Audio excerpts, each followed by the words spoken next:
Hello, everyone. My name is Matty, and you're listening to No Nerds Were Harm. This is a podcast about movies, comics, games, and all things nerdy. I'm here with my co-host, Tyler. What's up? I'm also here with our producer, Sam. Hello. Tyler, let everybody know what we got in store for them. We're recording Don't Worry Darling today. That's what we're going to be getting into. Yes, we are. This is going to be a hot take episode, but we got nerd news for you guys. We got Don't Worry Darling, a spoiler-free and spoiler-filled section. So if you didn't see the movie or you don't want to see the movie, you just want to hear it from us, you're in luck. We're also going to be doing our replay watch section, and we're going to have some, and we're going to let you guys know what it's going to be on our next episode. So let's get started with nerd news. First thing I got, Constantine 2 was announced. Yep. It wasn't much behind it other than Constantine 2 is going to be coming out and that Keanu Reeves was back for the role. And Francis Lawrence, which was the director. Francis Lawrence, okay. I didn't know that either. But Yeah, it says he's to return as well. Or rumored at least. You know, all this is like super early stages. Okay, yeah. The other information that I found out was that J.J. Abrams was producing it. And I was like, okay, I feel like that guy's getting in on everything now. I haven't. This is something that's odd, I think, for him to be getting into. I think that's why maybe I was like, whoa, okay, interesting. It's another nerdy thing. Did you like the first one? I love Constantine.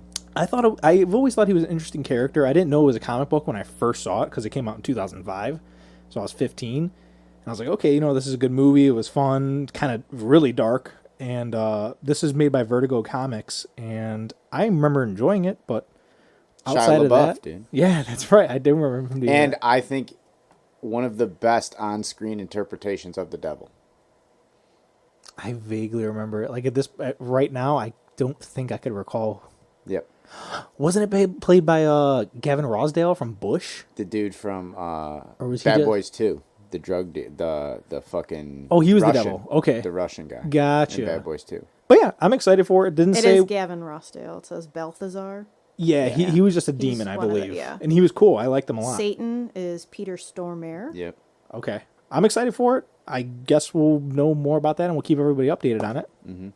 Twitch is kind of burning like to the ground right now. It's crazy. Really? There's just a lot of drama going on within the like higher ups of like a lot of the top tier streamers, as well as they just announced that they're like cutting their revenue split from like 70-30 for partners to 50-50, which is what like affiliates get, which is like what I get. I get 50-50 of like a Prime subscription. If subscription's $5, I get $2.50, they get $2.50. That's how that works. Okay.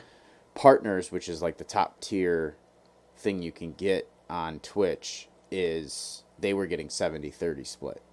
So Okay. you get a better deal, but now that's going to 50-50. So a lot of people are deciding to jump over to like YouTube and shit now because they're like, fuck you. You're not going to, if you're just going to pay me less money. Because YouTube's got a lot less restrictions in some regards and other regards. And there's a lot of Twitch streamers that have already made the move to YouTube. So they're kind of all migrating now. So it's crazy. It's just crazy to see like big name people like starting to be like, well, see ya. Yeah. Yeah. For so. sure. What's going to be your bugaboo with it? Like when's enough for you? Well, for me, I'm just that affiliate. Right now for me, I'm on like the low end. Or I'm on like the affiliate, which is the like, anyone can stream on Twitch, but you have to hit certain milestones to apply for affiliate, and that's when you can start making money off subscriptions and things like that. So Okay. when you sub and get emotes and all that stuff. To get partner, it's a lot harder. You have to like have a certain amount of congruent viewers, certain amount of followers within a time period, all that stuff, and you have to actually apply at a level where Twitch actually says, hey, we will accept you as a partnership, and you'll get like a check mark and all that. It's just the top tier, so to say. Okay. Where you get a lot more benefits, a lot more options, but you have to be an actual... I feel like anyone can work pretty hard and become like an affiliate, but like you have to actually like want to be a streamer to become like a partner. Okay. You know what I mean? If that makes sense. Unless you have a big following right off the bat where you can just come on and be like, hey, all these people are going to watch me anyways because I'm an athlete, which a lot of these guys do. Yeah. That'll get you partner right away. But if you're kind of a no-name, you have to rise the ranks, so to say. So it takes a while just to become kind of like partner. Okay. So partners are pissed. So a lot of people are starting to leave, and yeah, it's just crazy. It's just one of those things. It's just like Twitch was the platform for all time, but now it's starting to fall.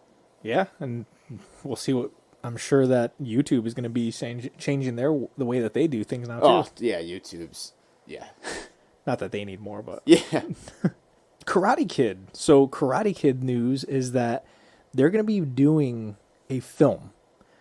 Not much outside of that has been said. So Cobra Kai Season 5 just aired a few weeks ago, and Sam and I actually finished that, and we enjoyed it very much. And they came out with this Karate Kid news that there was going to be a new movie, but nobody has informed the public if this is going to be a continuation of Cobra Kai or if this is going to be a remake of the Karate Kid's movie series. Right. So it's going to be interesting to find out what's happening. But that's set to come out June 2024. But no news other than there's going to be a Karate Kid movie in 2024. So I'm excited to see it because we enjoyed the shit out of Cobra Kai. Yeah, it was fun. It's always a fun watch. It's Yeah. a good show that knows what it is. You can Yeah. embrace the corniness. Yeah, I don't hear a lot of complaints about Cobra Kai. No.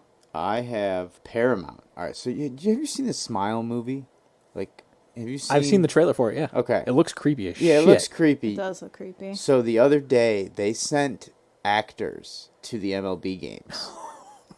And they had these people sit right behind home plate and not move the entire time and just, like, kind of smile at the camera. Oh, God.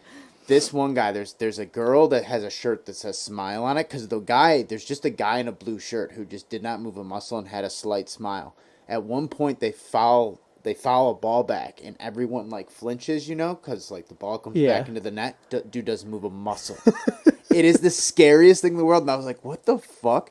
But then the girl has a yellow shirt that says smile on it. And she's got like what you see in the movie posters and stuff, like the big smile. Yeah. And they were there for like 5 innings, just like. Wow. Yeah. So, and then it was released today that Paramount, it's a smile, like. Promotion type thing? I was like, that's high, next tier advertising. Yeah, Like, that's awesome. Fuck yeah. I don't believe this is one that we're going to be covering. No. But I know that you and Lauren are heavily into going to see horror films in theaters, so Yeah. this is probably one you guys will see. It might be. Yeah. So I look forward to hearing your guys' critique, maybe on a watch section or something. Yeah. Either way, I respect that kind of marketing campaign. Yeah. Because that's cool. I absolutely as well. It does look creepy as shit. Yeah, and so. they didn't make a big deal out of it. There wasn't some big promotion at some point. It was just like creepy people that you were like, what the fuck is going on with that guy? And enough people start talking about it, and then boom, it came out like, oh, that's from Paramount Smile. It was like the Yankees and Mets game or something. Yeah, that's what I'm saying. Yeah. It's like primetime Aaron Judge is trying to go for a fucking MLB record of home runs, and Paramount's got a creepy dude fucking sitting behind home plate. Yeah, that's awesome. Hilarious. Way to go, them. Mm-hmm. If it's Blumhouse, way to go, Blumhouse. Hot Ones, the YouTube show that we're heavily into. I'm sure you've heard of this. The Shake Shack collaboration that they're doing with Sean Evans. Unfortunately, where we live, there's not a Shake Shack that's very close to us. We'd have to travel at least 30, 40 minutes to get to one. Yeah, Oak But Brook. Yeah, Oak Brook side. But they have- where I was thinking. But they have a Hot Ones Shake Shack collaboration with a cheeseburger, a chicken sandwich, and then bacon cheese fries.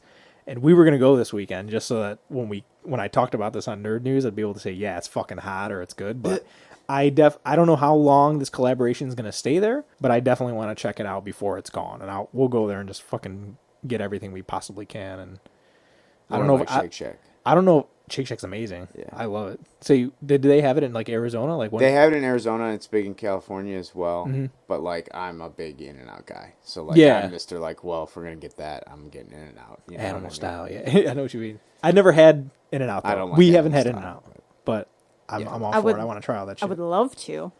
I can't wait to eat it. One of these days. Yeah. There is an Iron Man game in development. It's kind of exciting because it seems like a good video game. Like, why haven't they made an Iron Man game? Okay. You know, it seems like one of the superheroes you could easily make a game out of. There's a lot of things you could do and just be fun to fly around and blow things up. Also, it's going to be a it's like a role play game. Yeah. From there's not a lot of announcements about what the story is or timetable or anything like that, but there is like a contract for an Iron Man first person type, third person. You control Iron Man and play his Dope. story type thing. To be So if able- it's anything like Arkham Knight type thing, like but with lasers and rockets and Iron Man suits, sign me the fuck up. you Yeah, I know? mean, if we're not going to see him in the movies, I'm pretty sure that Right. Marvel's like, man, where the fuck are we going to get him to go? Video games is the way Throw to his go for ass in sure. the video games. Absolutely.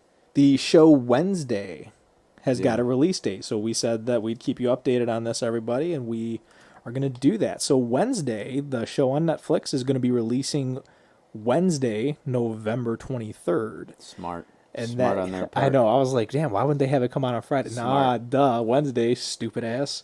But this will be the day before Thanksgiving. So if anybody's going to be getting Thanksgiving break, you're going to sit down and you're going to watch this, binge watch this whole series of Wednesday. There was a cool clip that they actually released, and it was Wednesday talking to Thing, and her parents had sent Thing to spy on her, so she strikes a deal with Thing, and it was pretty cool because you get to see Thing interact with her and how it's going to move and how it's going to look and how animated the hand is, and it was pretty cool, so I'm looking forward to it. Yeah, I'm excited. I'm excited to see what it has. Tim Burton, man. Yep, exactly. Got your I'm boy. down. Phantom of the Opera closes on Broadway after 35 years. Yeah, it's the longest running, didn't they Longest say, right? running of all time. That's not. I had no idea. That's awesome. Yeah, I've seen it a couple times here in Chicago, but I mean, it's played in Las Vegas. It's played all over the country. You've seen it a couple times. Oh yeah, I've seen it a Wow, couple times okay. in Chicago. Yeah, it's my favorite play Wow. Okay, I didn't know by that. far. Yeah. How did you feel about the movie then? I think it's okay for like a movie. Okay. But like it's nothing compared to the play. And I think what's awesome is every time I've seen the play, like I've seen Phantom as like old school what you think Phantom. I've seen Phantom as a black guy told in like a different like kind of iteration in a way. Cool. Like I've seen a lot of like and it all plays. It's awesome. Nice. See, Really cool. I've never seen the play.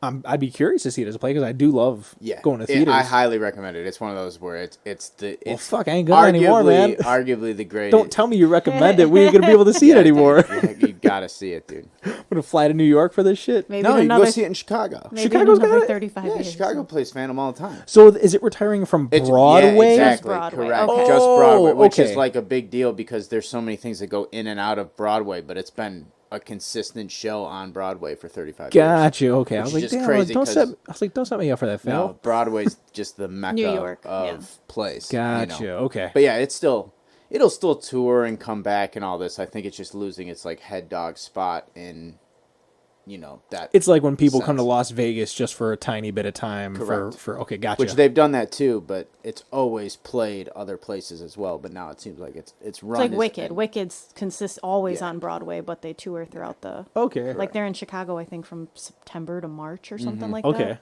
Yep. Nice. Well, yeah, I'll definitely check it out. Yeah, highly recommend it. James Earl Jones.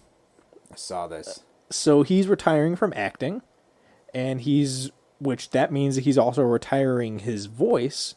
But the actor's 91, and before he decided he was retiring, he actually himself went to fucking Lucasfilms and said, "Hey, I'm retiring, but just for you guys, I'm signing over the rights to my voice because I don't want to lose out on Darth Vader." I'm like, what? What a fucking awesome dude. Yep.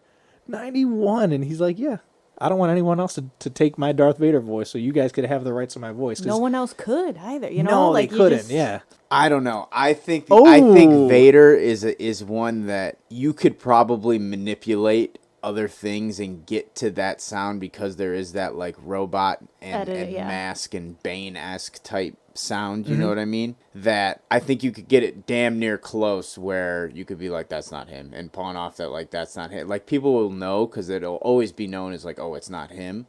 The best thing this does is any Vader that ever comes out, no matter if it's digitized or taken from a scene or whatever it is, Yeah. they'll always be like, well, James Earl Jones signed over his voice, so that's like actually him. You know what Yeah. that's the best thing they got out of this deal, which is awesome. It's like that him thing- recognizing a character that's iconic. Absolutely. It's like the Harry Potter reunion that they did, and the actor who plays Hagrid was like, I'm gonna die eventually, but Hagrid's gonna live on forever in these movies.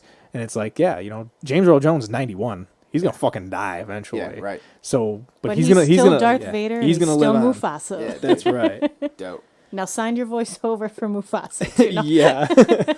Tom Hardy. Did you see this coming off our last week episode? I He just think- medaled in a jiu-jitsu Yeah, tournament. Yes, gold, yes. right? Gold, fucking first place. Yeah. Hilarious. I wonder- It's like hilarious. I wonder how many of those guys. Cause like I made that post. Like, what would you do if you're standing up to Tom Hardy? I'm like, fucking lay down. They man. asked him or whatever, and he said like think about what you would do if it wasn't me here, and then do that. Like, he was just like very blunt with like, fucking try to whoop my ass, dude. Like, Yeah. let's, I tap myself Yeah. out, man. He seems like somebody who Funny. wants to honor the sport as well as, don't just lay down because it's me.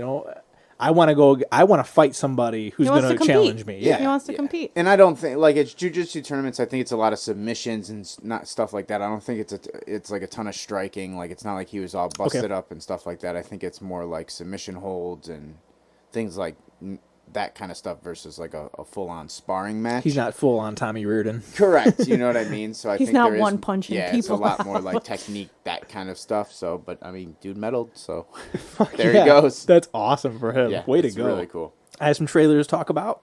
All right. Knock at the Cabin, the new M. Night movie. Yeah. How do you feel about this? No, I want. You want to know how I feel about this? Yeah, Come yeah. on. I know it's M. Night Shyamalan, but No, I'm very excited for this movie. I'm excited as well because it's The Strangers with Batista. I'm a way. I'm really interested in this. So in Pretty this much. in this trailer And for you know, listeners, And without masks. yeah, Yeah. in this trailer for listeners, you just see this gay couple family, and they have a daughter, and they go out to a cabin, and when they're at the cabin, everything seems fine, but these four strangers walk up to this little girl, and they say, I'm going to have to do something today that I'm not very happy about, and they start trying to break into this house, this cabin that this family's at. And the cast looks fucking amazing because it's got Rupert Grint, it's got Dave Bautista, it has Jonathan Groff, which is very exciting to see in a horror film. And yeah, I'm just really stoked for it. He tells them that they have to make a choice that could save the end of the world. And the choice is, I believe from what I've looked up, because this is based off a book, the choice is that they either have to kill themselves as a family to save the entire world, or the entire world dies for them to live, which in return is going to have them die anyways. That better not be a twist. That'd be an all-time spoiler if that's M. a Night, twist. M. Night, bro. There's going to be a twist. True. I would think. But he didn't write the source material, so we'll see. I'm excited for this movie. It comes out February 3rd, and I'm pretty sure we are going to be covering this one because our February is looking pretty dry. So I'm pretty sure this is going to be one we cover. It comes out February 3rd. The other trailer that I'm very interested in is this Mr. Harrigan's Phone, and this is going to be on Netflix. How do you feel about this one? This one didn't do it for me. No? No. I'm excited just I because like the actor. I Yeah. like him, but this. Because who's the older actor in it as well? It is Donald Sutherland. Yeah. Donald Sutherland plays the old guy. That's what it says. Yeah. No shit. I thought he was dead. That's why I'm shocked.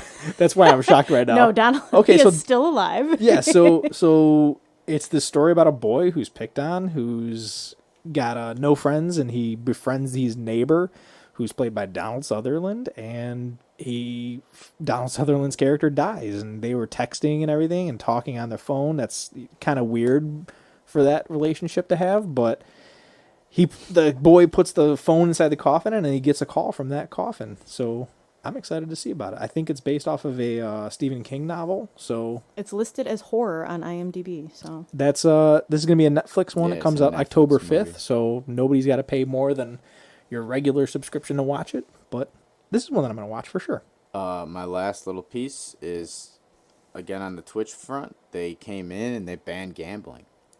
So Ooh. people were doing a lot of like gambling streams, and you could gamble slots and online poker, all that shit. You still can do like card games and bet on sports because they have a contract with the NFL, so they're not going to ruin that with Amazon and the NFL and all that shit. But that's like what caused a lot of the big rift, because streamers started calling out other streamers for being big gambler streamers or not, and now it's banned. So it's just kind of split the entire big Twitch thing in two and started all this drama, because now people are talking shit to each other and revealing secrets from past parties and shit. All this. Damn, It's like high school almost. it's like a civil war of Twitch. Yeah, dude, it's crazy. It's a bunch of just like gamers just being like, all right, we're gonna fucking air some shit out. You want to talk your shit? Let's talk some shit. And it's getting wild. So yeah, it's just nuts, and it's just more of like Twitch is burning at the moment because they don't know what to do, because they're fighting so many battles right now at one time. Damn. Do you see Twitch shutting down for like a day to like teach No. everybody, like, hey, No. you gonna do this shit? Fuck no, Cool, because we're gonna that's shut it why down. they ban gambling, because all the time, a lot of there's the top tier streamers that do gamble and do all these streams and do this shit, and then there's the top tier streamers who, like, they call them PG-13 streamers, where they're like, you know, they cater to everybody view. They watch their language. They don't promote gambling's bad. Gambling's bad. Gambling's always bad. But a lot of problem with it is a lot of the people that do gambling streams and all that are like, do they just put on that fucking front because of sponsorships and all that, which is cool, but don't fucking then come for us because we're just cool with gambling and all that. So it's very hostile to begin with, and that's just fucking blown up. So a lot of the top tier big PG-13, you know, brand streamers basically said, like, if Twitch doesn't get rid of gambling, we're gonna stop streaming. So they were gonna kind of like boycott a day, and now that got banned. So it's just, again, Twitch is fighting so many fires right now. Man, they're a mess right now. And their big dogs are all, like, at each other's throats. So it's not even like it's a Twitch versus YouTube thing. It's Twitch versus YouTube versus all your old fucking 10 years of growing as a streamer in those communities, in those parties at Twitch. You know, all those things that you do with the same people you've known over 10 years in your industry trying to grow. You're now at the top. Well, all that fucking years of climbing those steps is starting to come out because people are getting pissed and starting to just air shit out. It's wild. And then you have the internet thrown in that, because that's what Twitch is the internet and all that, Reddit and all that bullshit. And it's just, it's like reality TV on heroin. Wow. It's nuts. Okay. It's crazy. Well, good luck. So yeah, Twitch is burning, dude. Good luck to Twitch. That's to see what why they do. Gambit the Goon's chilling on Twitch. We're just chilling. We got no drama. We're going after achievements. That's what we get into. Why can't we just play our games and get along, Seriously. guys? And then there's those streamers too that are like, what the fuck is going on right now? It's crazy, man. Well, good luck to Twitch, and Tyler will keep us updated on all the Twitch news going If forward. it's still there. Yeah. Some streaming news, just in case anybody's interested. Andor is on Disney Plus now. Yeah. I haven't watched it. I've heard nothing but like fantastic things. Really? Yeah. I have no intent of watching it. So I mean, I can't wait. If we get some good, the first 3 episodes are available right now. So if anybody wants to watch it, let us know what you think about it, because I probably need a little bit of enticement to watch this show. Another thing that came out recently, the Dahmer, the monster, the Jeffrey Dahmer story, played by Peter Evans. Evan Peters. Evan Peters, yeah. Like, wait a minute. He's got 2 first names, throw me off. But yeah, it's getting really good fucking reviews right now. I heard he's really great in the role. Yeah, that and Andor are the things that right now I'm seeing, like, you got to watch these 2 things. Yeah. Yep. So I think that's one. I was really excited for the Dahmer one, and then I saw that it was a fucking series, and I said, "Son of a bitch! Why can't you just give me a movie like the Ted Bundy movie?" Not in today's day age. Well, the Ted Bundy one was a movie, and I was stoked. I was like, "Cool, 2 hours of my life. No way. That was worth it." Nah, I got to do fucking 10 episodes. I think they did make a Ted Bundy tape show. Yeah, but I didn't watch it. Too. I know, but I'm just saying they did. They like series for serial killers. And then the other thing streaming, for anybody who's interested, we have a listener who produced this movie. Father Stu is on Netflix. It is. So you can go support some of our listeners as well as support Tyler. Tyler was part of this film. Yep. Father Stu on Netflix now. Yes. Yeah, that was really cool to see. And it's in the top 10, man. Yeah, I know. It It's in was. the top 10, I man. turned it on. It was on like number 2 or 3. I was like, oh, that's cool as fuck. Fuck yeah. Yep. Congrats. Thank you. Shout out Jordan. You had the Leonardo DiCaprio meme. Yeah. Yeah.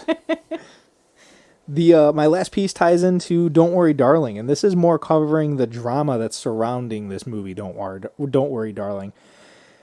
So, I guess from the get-go, there's been issues with the cast and everything that's going on, but some of the bigger stories that I'm just going to bring up, there's 4 bigger ones, is that, Olivia Wilde was served divorce papers at CinemaCon while she was debuting the trailer, right there by I'm not sure what they call it, process server. The only reason why I know that is fucking Pineapple Express. Yeah, I think that's everybody knows that. Yeah. Yep.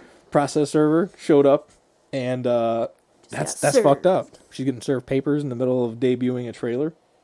The other one was So Shia LaBeouf was cast as Jack, which is Harry Styles' character, and he was fired a month before filming started. Mm-hmm. And he says that it was... That got so messy, dude. Yeah, he says that it was scheduling conflicts, and Olivia Wilde says that it was a zero asshole policy, and she just wanted to get rid of him because it wasn't good for her main actress. Yeah, and that's what's fucked up is like then texts and stuff were leaked that she actually was not saying anything about that being the reason. So it's just all like he said, she said, and everyone's like, it's been so much drama from really the has. beginning. It's exhausting.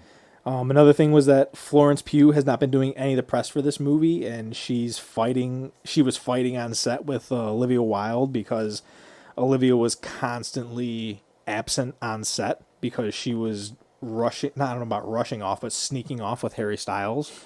And nobody knows if the reason why she was getting divorced from Jason Sudeikis is because of Harry Styles, but she says it wasn't. Yeah, that feels so tabloidy. Like it really does. I'm sure they had a blow up on set because it just feels like they didn't get along. No one got along on this set at all. No. So I don't know. It's all this too. It's like I'm in the camp too. I don't know if they just blew all this drama up to just get more eyeballs on this fucking movie too, man. It's honestly what I think. It's crazy. Like I don't know, because I think it would have got the eyeball without it, because No. Florence Pugh is still a hot topic in Hollywood. not like it is now. Bitches flock to Harry When Styles. I tell everyone I'm so- going to see this, they're like, "Oh, that movie." Not because it's like, "Oh, I want to see that movie." It's, "Oh, I know what that fucking movie is," and you don't get that without all this bullshit.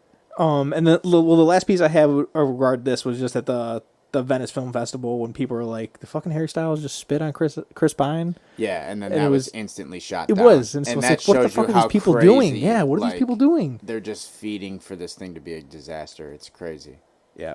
That was my last piece of nerd news. We're going to get into this Don't Worry, Darling. So this movie came out this year, came out this week, and a while ago it had a 34% on Rotten Tomatoes. As of today, it has a 38. It actually had a 39 this morning and went down to a 38 this afternoon.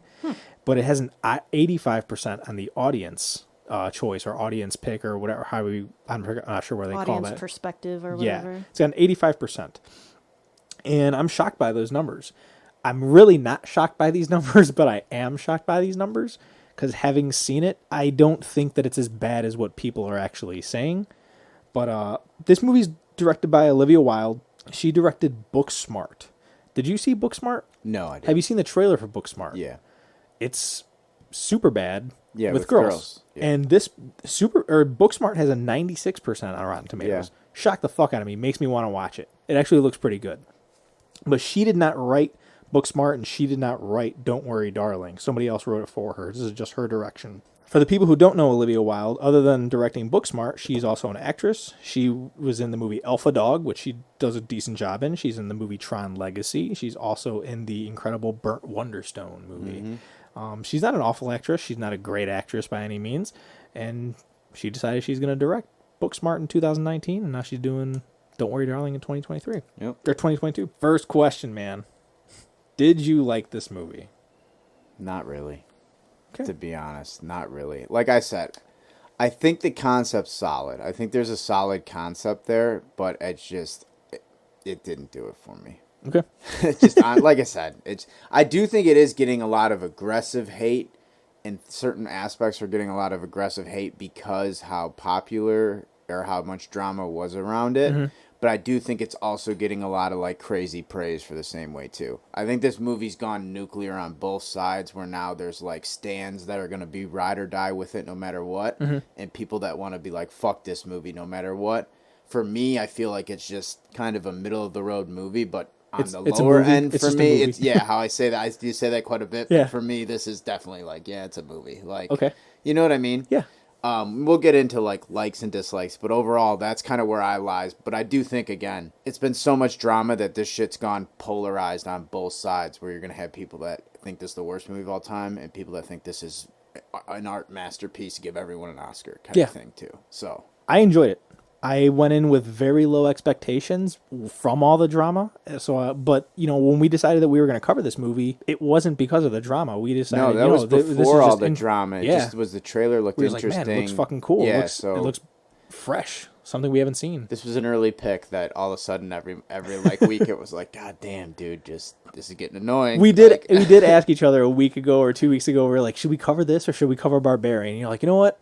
Let's fucking cover this. Let's do this. And I gotta say, I'm glad we are. Sam, I think Sam liked it more than I did. I thought the acting in it was very solid. I thought everybody did a good job. I think Florence Pugh was amazing. Yeah, like even Harry Styles, for him being boy band wonder, he did what he needed to do. That's I mean, you want to get into this right now? No, so I'm gonna cover a lot of this, and after my spoiler free review, we'll go at it, because I think that there's going to be some hot takes in my spoiler-free review that are going to make us spark some more conversation. Well, then I'll skip over that. We'll just say Okay. Acting was solid. Story I did like. There are some things that, yes, I agree with Tyler in the aspect that it could have been done a little bit differently to be creepier. But overall, I liked it. I would watch it again. Yeah, so this is the spoiler-free section, everybody, so you don't have to worry about us spoiling anything as of right now. We'll let you know when you got to turn it off. The cinematographer for this movie is Matthew Labatique, and a lot of people don't know this name, but he did the cinematography for Requiem for a Dream. He did the cinematography for Iron Man, Black Swan, Noah, Straight Outta Compton, and the new movie The Whale that's coming out. He's Darren Aronofsky's guy. He is. And this movie was shot very fucking well. Yeah, no, that's my one note of it is like, story aside, all my problems aside I have of this movie, it looks... what they said, hey, I want you to capture this on film, he did that part. Yeah. He did his job 1,000%. He did. So I'm not taking away from He delivered the fuck out of it, because, yeah, his everything shots are nice. They were so beautiful. The score was done by John Powell. And a lot of people don't know that name, but he did the soundtrack for How to Train Your Dragon. So a lot of us have probably seen it. So even if you're even if you don't have kids and you've seen it, the fucking story is amazing in the How to Train Your Dragon series. So you know the music is very good. He also did the music for Mr. and Mrs. Smith, so that the scene where they're beating each other's ass, like, it's a very good song, as well as the Bourne films. I don't know about the Bourne Legacy with Jeremy Renner, but he did all the Damon movies. Okay. That's still like 4 movies. Yeah. He's a decent. But he's done more than that, obviously. But I enjoyed the score out of this one. It kind of had a mix between Tenet as well as like a Black Panther, like African type thing, or a Get Out type thing. Yeah, it was like those. Yeah. Chanting yells, like doing some shit like that. Yeah, Yeah, it's just yeah. It was cool. I enjoyed the music. Yeah, music wasn't bad, and they had some good like old like 50s bangers. soundtrack-wise, yeah. Oh, hell they yeah. had some good bangers in there too. From the get-go, I was like, damn, I was like, fucking snap my fingers. Yeah, I'm having a good time. The soundtrack was good. I will say the sound design of this movie was a little tough. Really? Yeah. Okay. It was like things like people walking and stuff, like the amount of steps and the like aggression of the tones of off screen were definitely not matching like when they would come on. Like it was things like that. And we'll get to specific things, but like that was my kind of note of there's a lot of moments even when Lauren turned to me and she's like, that just does not sound right. I was like, if you're noticing that, I was like, you know, and I'm not like I was like, like this is it's not just me trying to be picky, because I'm sitting there right away like, I don't know about that. But then she's like, that doesn't sound right. All right. Yeah, so that's my one note is the sound design for this. The music's good, but the sound design for me is just a little off at times. Okay.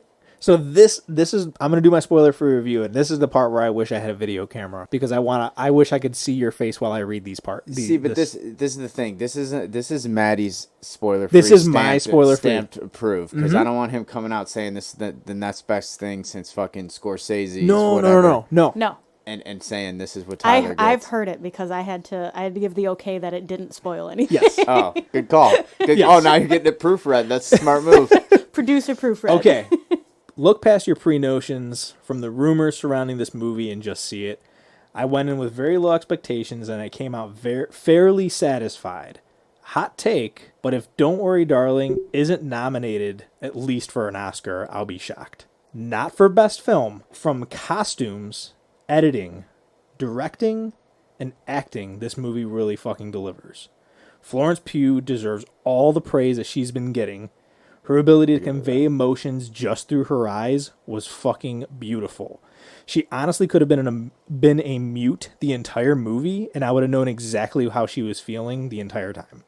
Chris Pine, Olivia Wilde, and Harry Styles were all great as well.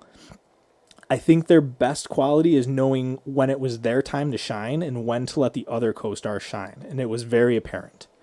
The cinematography is fucking beautiful. Shot for shot, the colors and scenic landscapes of this movie look great. The sound design, the film score mixed together, making it eerie and disturbing, especially when it's all mixed together, was just so creepy with the visuals as well. My biggest bugaboo with this movie is that the last 15 to 20 minutes go really fast. See it, maybe not in theaters, but it's a good mystery that kept me curious throughout the entire thing. That's my mic drop. I mean, it's a lot of Oscar nom categories for I think none a of it's fucking talking about middle of the road movie in a way. If you don't think the costumes were great in No, this movie, costumes were good. that's a fucking Oscar. I know what the categories of Yeah, Oscars so are. I'm saying, like, aware. that- I vote on I'm I vote on aware. them every year. I'm aware. They can be fucking... I think that they were great. I think the directing was good. In no fucking way, shape, or form was this movie bad from the direction. The editing was good. Every time I looked at something, it seemed like everything was spot on, as well as the cinematography. Cinematography can get an Oscar, in my opinion. I'm not saying it deserves best film, but I think it deserves an Oscar nomination somewhere. I don't know. Maybe for cinematography, maybe. I mean, maybe costuming. I could give that one. And then the only one I'll back is Florence Pugh. I'll back her for an Oscar nom. But other than that, No, I don't think any of the other actors deserve one other than Florence Pugh. No, but the actors, yeah. Nobody, I don't think anything, even the Harry Styles part, like a lot of people, I'm not sure how your theater was if you had 17-year-old girls We that were in did. here just to see Harry Styles, but we definitely did. And they were giggling when Harry was on screen. But there were parts that I was like, he didn't perform awfully for me. And I know a lot of people are saying that right now. well, I mean, we can get into this. This is the thing now because we're we don't have to, talking, we don't have to talk right? specific scenes, Well, but you still. can. No, overall, this is like the thing with Harry Styles is a pop star and has a lot of talents, right? That he's globally known for by millions of people. Yeah. All they did was took his name and used that as clout, right? Mm-hmm. And he just played this kind of character in a way. Especially when we get into what the twist is and what all is actually going on in this movie. There's no way in hell you should not have hammered home his actual true talents. Why wasn't he playing a musical instrument at some point? Why wasn't he singing at some point more? Do you get what I'm saying? Like, I understand that. these are the things that he's actually really good at. And his acting, I will just come out and say, for me, it like felt like he didn't bring anything to this character for me. No, he showed up and played the character he was He told was just to play. this dude. Yeah. And so that's my whole thing is why don't you have them now hit him with these things? Because there is even scenes where he does like a dance type thing and shit like that. Like incorporate that more. You have that built into your star and that's only going to help him in that character shine. Well, especially going back to how you said the twist. I won't say the twist yet because we're not in the spoiler thing, but it's like that, in that essence alone, in this victory project, he could definitely have been someone who could perform and be that type of person. I think the defense of that is that he came on a month before this was filmed, so maybe they didn't have the time to say, let's rewrite this character to be this instead of this. I don't know how True. things work on a set, so I don't know how guess. fast that would take or how Or long the it would person take. who made the original screenplay, maybe he was like, nah, I'm not having Harry Styles singing my fucking movie. Like, I don't know. No, that's not. It's That's the same not thing. what Like happened. I can't recall what Justin Timberlake's first acting gig was. I think it was Alpha Dog, if I'm not mistaken. Probably Let's around But there. it's not like they said, "Hey, let's get him to fucking sing in any parts of this movie. Correct. Let's but utilize he brings that." a lot to a character. He did bring it. That his Harry character was Styles great. does not do Yes. this. Like that's the difference. Is like in a way, it's like, oh yeah. I mean, he was trying, and there's some good parts, but Yeah. there's also some parts where I clearly was like, he could use some training. Like he could use some like Yeah, theater school absolutely. like acting training. He's just a performer in Yeah. a way. Alpha you know? Dog and Black Snake Moan were both Oh, 2006. Black Snake Moan is a I haven't seen that fucking one. movie. How dude. is he in it though? He's great. He Is he? plays a soldier with PTSD Nice. that has like anger problems. I enjoy him as an actor. But I know that it's taken him it took him a while to get to his caliber that he is now. So I definitely watch. So that was my big thing with Harry. I don't think I think he is getting a lot of hate for who he is and all that, Mm-hmm. and all that. But at the same time, like I'll admit I was. When I walked in, I was like, "Fucking Harry Styles," and it's only because I know people who were like, let me suck his dick. No, He I'm not didn't- that. I just want to see him fucking He did not do perform. it for me at all because it's like anybody could have done that and it would have been the same exact character. He didn't bring anything for me that was like, oh, and it just, again, towards the end of the movie, it made me mad to be like, you have the dude who you could fucking do some cool things with and you didn't do it. You just turned him into a regular fucking dude. Do you think Shia would have been better in this role? I think he would have got it. Yes, I think. You think so? Yeah, because he's think gonna so? he's gonna I do. bring a depth to a character. It would have been a totally different version of that character, but it would have been a depth that I think when you get the reveal and all that, Yeah, it would have been a clear black and holy white. shit. It would have I been a think- clear black and white difference. I believe that between anybody. twist. Yes. I believe that anybody Yes. could have played this role. I don't see anybody like I don't love Harry Styles in this role, but I don't hate Harry Styles in this role. But I don't think that anybody else would have. I would have loved anybody in this role or hated anybody else either. So I think other people could have, like Tyler said, like, yeah, if they put Shia LaBeouf in here, this role would have been deeper than it was what we saw. yeah. I mean, I'd be interested to see. I would love to have seen if there was like a. Obviously, it's never going to come out, but like a table read or anything with Shia yeah. LaBeouf, it'd be interesting. Nah, to Olivia see. burned all that shit. And I honestly, visually, I think that Florence Pugh looks better with Harry Styles. So I think that works better for me than Shia LaBeouf does. So The dude's like a chameleon though. Like you think he's like one way, and then all of a sudden he like will go get plastic surgery to look right for the role, and it's like, oh, You would. never mind. Like I think- so, yeah. I can't ever count the homie out, dude. but we're going to get into this breakdown portion of the movie, and we're going to spoil the shit out of it. So if you have no intent of having this movie spoiled, you want to go see it in theaters. If you don't want to see it in theaters, you just want to get all the notes for here, stick around. So this movie opens with a Warner Brothers logo. We get some background noise during the Warner Brothers logo, and it's of a party, and it opens up to these three couples. They're at a house party, and they're playing games, they're drinking, they're smoking. This is all set in the 50s, and the characters we get are Alice, who's played by Florence Pugh, Jack, who's played by Harry Styles. We get Bunny, played by Olivia Wilde. Dean, who's her husband, is played by Nick Kroll, and then Peter and Peg. I'm not sure who they play these characters, but they're not big characters No, anyways. they're not major. But they are there as well. They're all just having a good time. The night ends, and we see that Jack and Alice are in the desert. They're driving Jack's car, and they're doing donuts in the middle of the desert. And they're just a great time. They're showcasing that these people are just, they're in love. They're a couple. They're having fun. We jump to the next day, and Alice is making breakfast. And in the middle of her making breakfast, there's this fucking earthquake that happens. And this is one of the things that I'm not quite sure what is going on. There's these earthquakes, and it happens only twice in the movie. Mm-hmm. Jack goes to work, and all the men at the same time leave for work. And all the wives leave or go outside with them. They give them a kiss on the cheek. They say, it's have a like nice day. very Stepford Wives, It like is. all Very mimic each 50s, other. very, like yeah. there's a certain way we all have been taught to do this kind of It thing. kind of reminds me of like Edward Scissorhands when all the people mow the Correct. lawns at Yeah. the same Correct. time type Exactly. thing. It's like, yeah, exactly. And the men work for a company or a business called Victory. And they're supposedly doing something with technology, is what they say. So the wives stay home, they do chores, they're listening to a radio show which is done by Frank. Frank is played by Chris Pine's character. And this is what they do. They just listen to this hourly show by Frank, who's kind of he'll play music, but he's also basically doing a podcast. He's doing like Yeah, he's like inspiration or fucking just Big Brother in a way, but not like Yeah. the government's going to kill you. It's like he's just giving like almost life inspiration, quotes yeah. and shit like that. Yeah, yeah.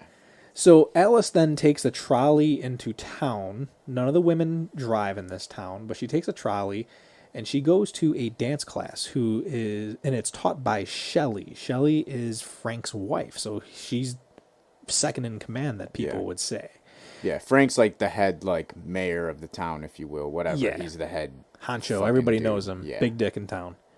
And they introduced you to a new wife, and her name is Violet.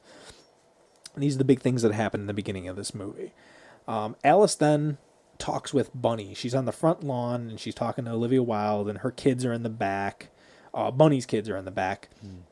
And they're talking about one of their neighbors named Margaret, and how she saw Dr. Collins was at their house that day. And they're like, oh man. So you kind of get this vibe that Margaret was their friend, and something went down with this Margaret character, and they just don't talk to her anymore. It's very, very suspicious. While they're standing in the front yard, you see that there's men in red jumpsuits, and they are moving in all the furniture to the house across the street, which is where Violet is moving into. So this new character that we were introduced to. And her husband's going to be working with all the other men at this Victory company, or I'm not sure what you want. Yeah. Victory Project. Yeah, it's like the Yeah. Victory Project, but the men, like, all the men have different jobs that work in, like, different departments type thing. Yeah. So they're all just, like, different dudes that work at this place, but it's secretive. It's like And Fight that's- Club. They can't talk about Yeah, it. exactly. They just don't talk about what's going on. So Alice is doing her laundry. She's in the backyard hanging up clothes or taking down clothes, and she sees Margaret, the character that they were just talking about, and she's just standing in the backyard, daydreaming, just looking into just space. And it's kind of weird. But Alice goes in and she starts making dinner. While she's cooking, we get one of the first scenes that happens in the trailer, which is she sees these eggs and she's examining them, and she starts cracking them, and there's no yolks inside And these eggs. This was like my first, like, well, one of the first sound designs bad in these. Ooh, The, okay. like, cracking just continues and, like, lingers and does, like, clearly when she has not, like, we've all cracked an egg, you know what I mean? And it just, like, kept going as if it's, like, tinfoil unrecrinkling, you know, like when you crink cellophane and it, like, comes Super back out. crackly eggs, okay. You know what I mean? It was just one of those where I was like, that sounds like someone was just in, like, After Effects, like, I need a crackling sound. Like, you know what I mean? It was like that kind of shit. It's like, Okay. it didn't sound like those little things in, like, a thriller horror movie. Those are the things that hit on you. You Okay. know what I mean? Those are supposed to be. So that was one of the ones. There's a couple other, like, footstep scenes in this movie that drove me nuts where, like, the footsteps were so fast off camera compared to, like, when they came into scene and all that kind of stuff, where it's like, she would have lapped the room. Like, you know what I mean? Okay, Like, and yeah, even yeah. Lauren leaned over at one point and was like, those footsteps are so fast coming in. And I was like, I'm not crazy here. Like, yeah, this is just like people are like, I need a footstep heel sound. Like, let's get this. But then when they walk in, it's like, there's no way those feet match. You know what I mean? Okay, It's I'll like meet you there. I don't remember it, but I'll pay attention. Those were the little things, but That's the a egg that's is a good the one. rewatch thing to pay Yes, attention. Yeah. I'm gonna rewatch this movie, so Yeah, it's so like those something were, I'll pay attention Those were to. two little things that really I was like, man, I did not like the sound design of that. Like, Okay. it just doesn't. It's kind of fucking me up. I have no problem retracting my statements when I see this stuff. So she's crackling these eggs, and It is a cool kind of trippy scene though. It is. We see that it kind of goes. It has like a time passing away, and we see that she pours a scotch, and she has a scotch ready for Jack when he comes home from work. Very, very Stepford Wives, like we said earlier. There's a lot of shit that's very Stepford Wivesy in this entire film. Yep. But as soon as he comes in, he's like, "Oh, great to see you. And what'd you make for dinner?" And she says, "Oh, I made a roast." And he says, "What else?" And he's hugging her and he's kissing her. And he's like, "Oh, okay, what else did you make? What else? What else? What else? What else? What else?" And he's like, "I mean, pussy tonight." Yeah. So basically. he just throws it on Nom, the nom, nom, table. nom, nom. Yeah, she's throwing everything off the table, and he just goes down on her. And it's an interesting scene because a lot of people were like, "Why is this important to the story?" And this is important to the story. When we get our reveal later, this is important to the story. And that's the end of that night. How did you feel about this opening scene? This is basically like an opening montage sequence of just introducing everything. Yeah, it was all right. I feel like it did jump around a little bit. Like, I think, like, the party going straight to, like, them doing donuts and shit I was like, okay, I get what you're doing here, but it's also like, okay, like, you're hoping I'm giving you the movie pass of, like, okay, I get what you're saying here. We're having fun now doing donuts, and you know what I mean? It's just, but a tone's kind of set. You know what type of, like, movie style-wise you're about to get, like, throughout the first 15 minutes, but there was nothing too crazy at this point or anything like that other than the, like, weird egg thing that I was like, okay, this is my thing. And I think my bias was, like, true in a way in this movie, and that's what fucked me up, because I right away was like, I feel like this is going to be like a certain movie that I didn't like the ending of to begin with. Okay. And so the more and more that became more and more apparent that this is kind of what's going on, and I was getting, like, right, the more and more I was just like, oh, motherfucker. Like, I've seen this, and now I have these ideas of how I could make this better that I'm seeing already. So it's like, God damn it, why didn't you just do that kind of, you know what I mean? Yeah. So I got pretty quick, like, it's sad to say, but this movie never really had me where I was back on the hook. Like, oh, okay, we're gaining ground here. Like, even when some of the cool shit was happening, I was like, yeah, I know where this is all going. Like, it just, So predictable. I felt like it was predictable. Okay. Now, I didn't know what the actual, like, twist was going to be, you Yeah. know, because like, your mind starts bouncing around. But very, very early on, I was like, zero chance that they're actually in 1950. You know So, what I mean? I was like, there's so- zero, either, I don't know what it is or if it's like but I was like, time period wise, I feel like this is Truman Show, which is kind of like how it's set up, you know. I got but that from there's- the trailer even. I was like, But nah, even they're that, not in but that it's thing. like, yeah, it's like, so once I was just like picking apart, you know, what's actually going on. And I think that is a problem with a lot of the people who did go see this movie, though, and my fault as well, because the moment you see this trailer, you're trying to analyze it and pick what the fuck is going on with this, and that's what sets everybody up, even for Marvel films. Like, you're already trying to figure out what the end of this movie is going to be when you first sit down to watch this movie. How's it going to play out? Where's it going to go?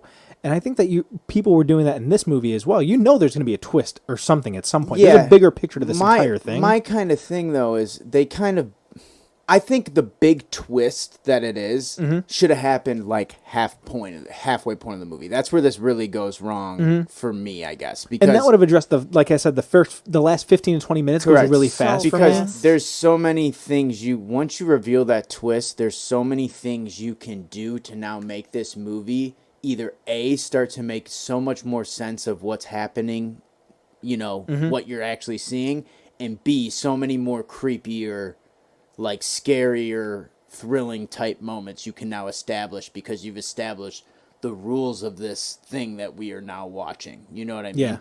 And I just feel like this movie kind of leaned in on, like, we are going to make you try to feel like you're in the 60s and you're actually there until we want you to believe, like, oh, something is not right, versus her just thinking things aren't right.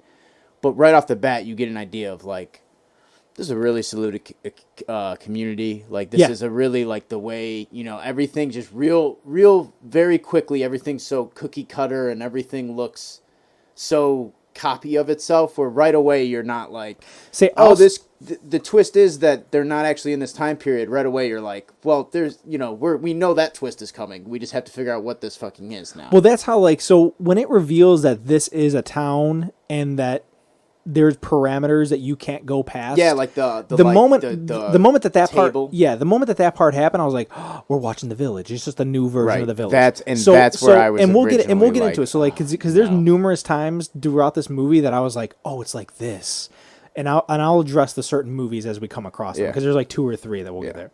So the next day after he goes down on her, we see Alice and Violet and Bunny, and they're at a community or a country club type pool, and they're just hanging out, and Alice is humming this tune, and she's gonna hum this tune throughout the entire movie. And Bunny's like, what is that song? She goes, I don't know, it's just in my head, and it's always in my head. I have no idea where it came from. I have no idea where it just manifested in my head, which this comes back later on.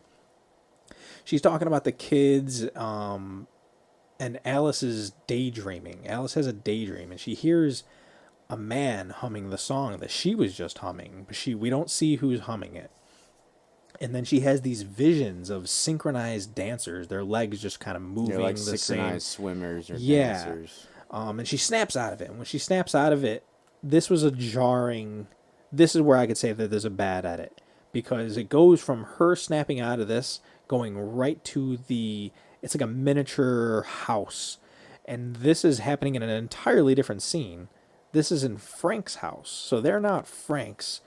And she's looking at this town model, and you could see the parameters, and you could see where all the houses are, and where the Victory headquarters, or not Victory headquarters, but where they can't go past where Victory headquarters and everything's is. in a giant, like, fucking circle. All roads lead to, like, the one thing. You know what I mean? That's when, like, if you... And this is where I was like, The Village. Yeah, they can't go past it. That's where, I was very much like, okay, so we definitely aren't in 1960. Yes. There's no way we're in 1960. Yes. You know what I mean? What that is, I don't know yet, but...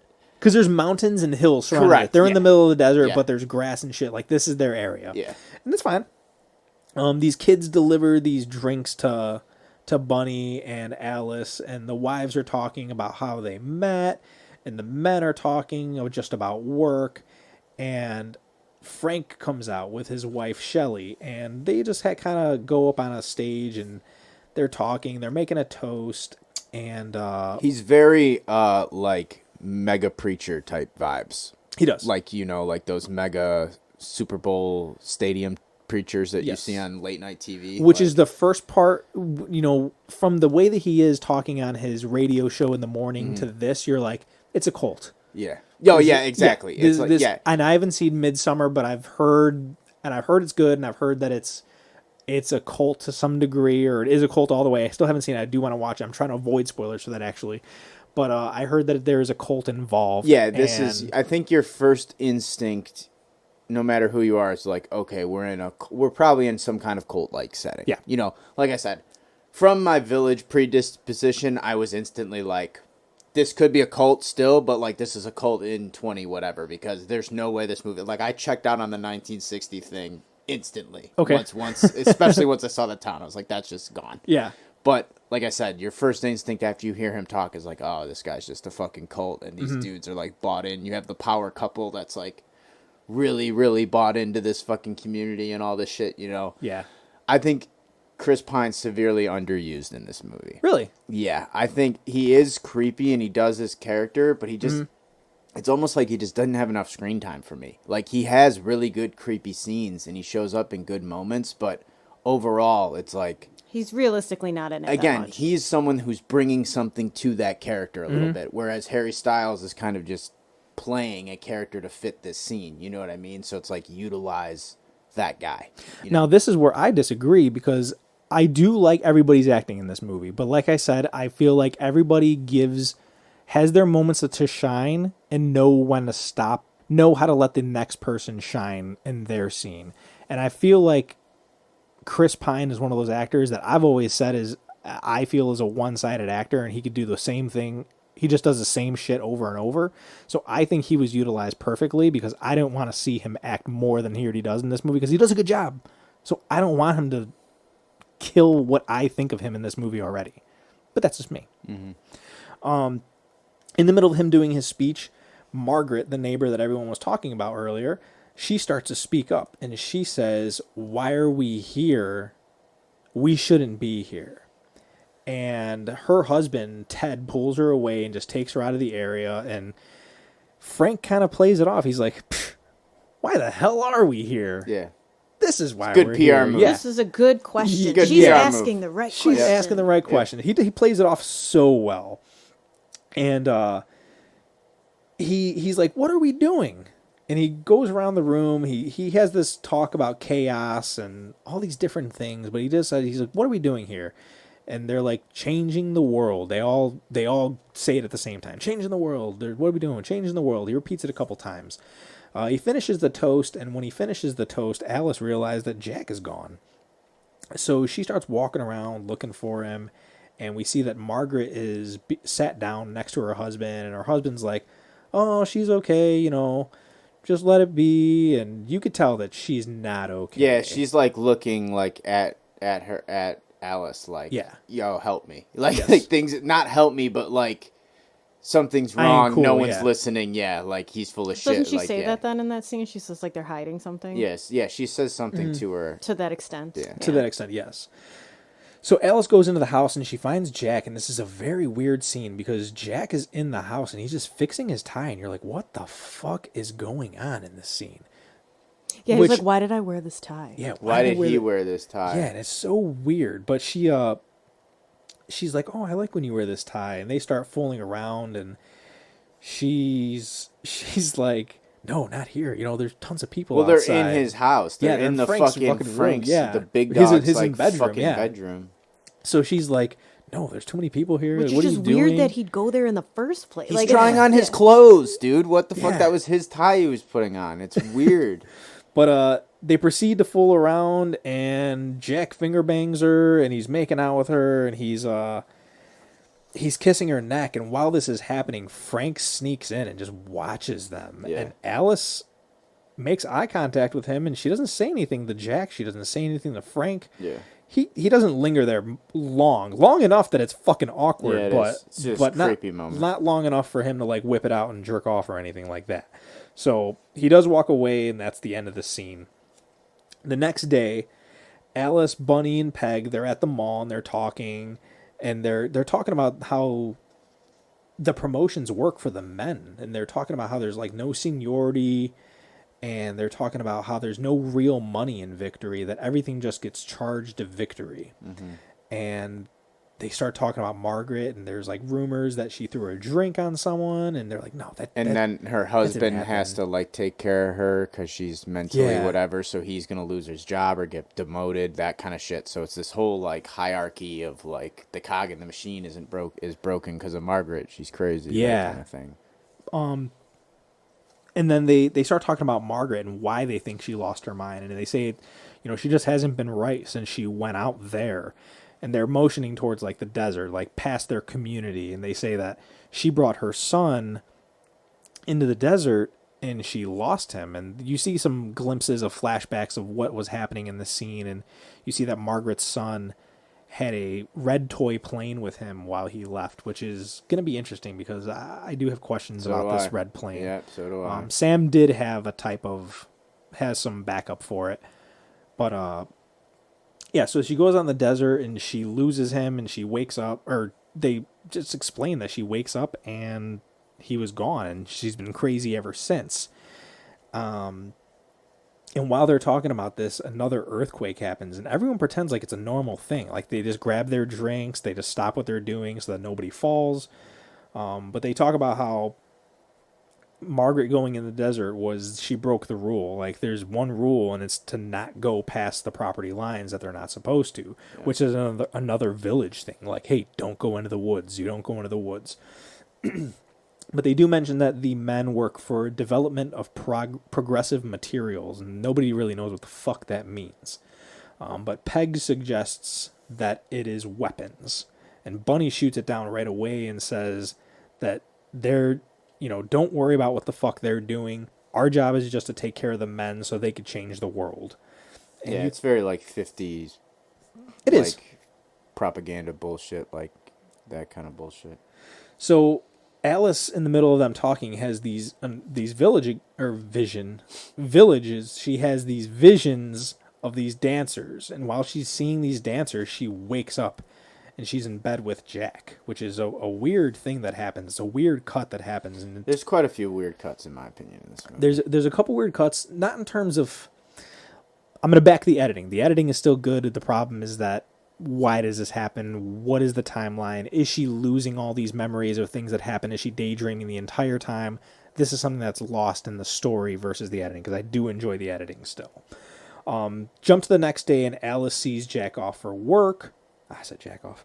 She sees Jack as he goes off to work, and she's cleaning the house, and she goes into a trance while she's vacuuming, and she just stops what she's doing. And she sees she's just thinking of Margaret. She's got Margaret on her mind.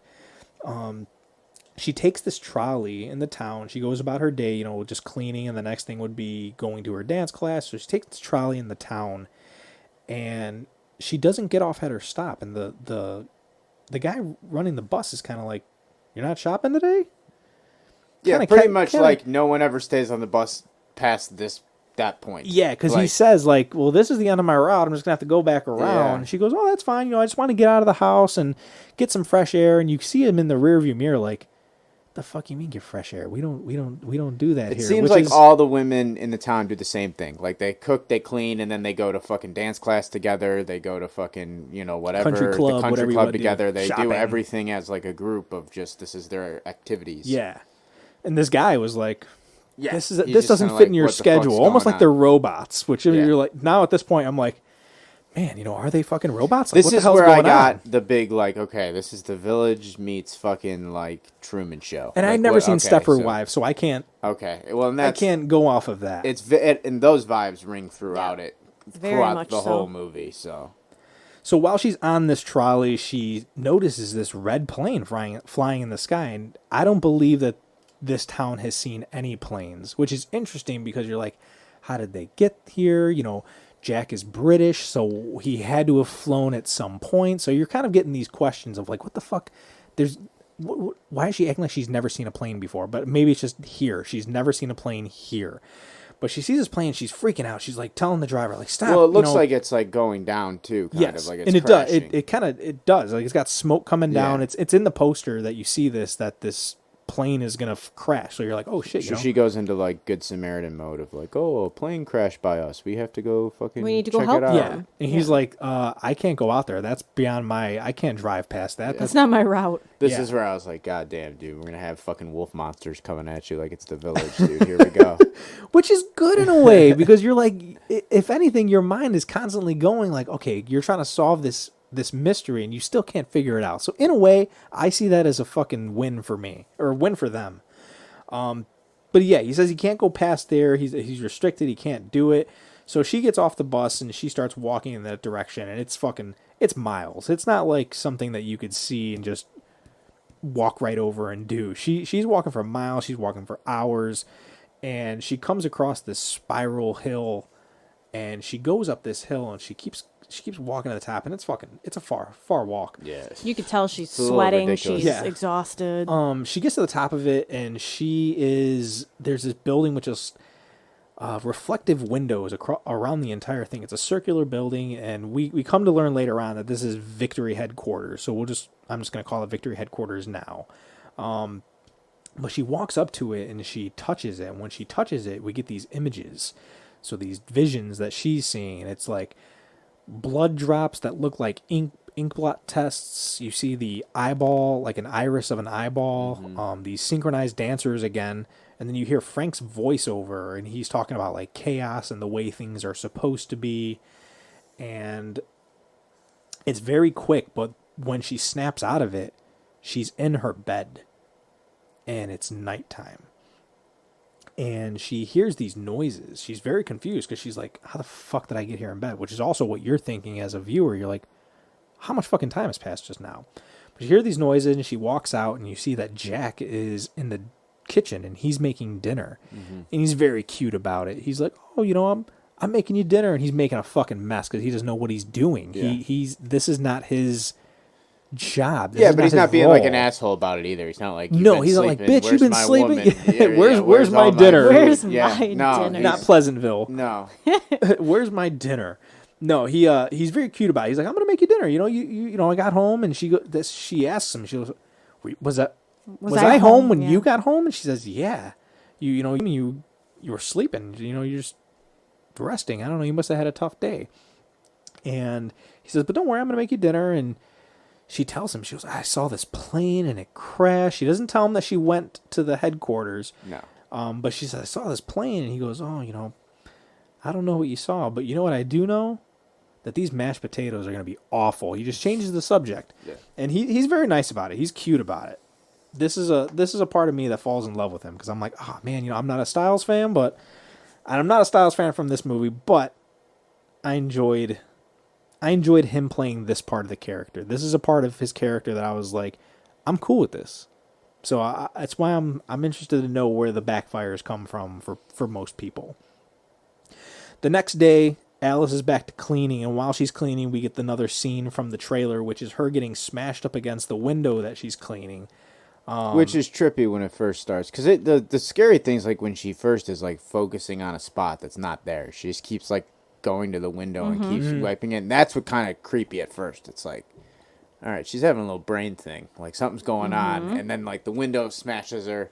And like that was trippy. Like that's a cool trippy, like, okay, what the fuck? But this is also where like once everything happens at the end and all that, like these are moments that you can now, if you reveal the big reveal earlier, you can start playing with those things more throughout the movie to kind of give you more impact and more effect of More what's actually understanding. going on. And that can be made to be more creepy or more thrilling or more whatever you want to take it as, however you want to do it. But like that's some of the things in the movie that I'm like, that's really cool, but like you're so close. Like you just need to expand on that, Like that's a good idea, but you need like more of that, Okay. So that's I do like the The glass smash. glass smash. Yeah. Okay.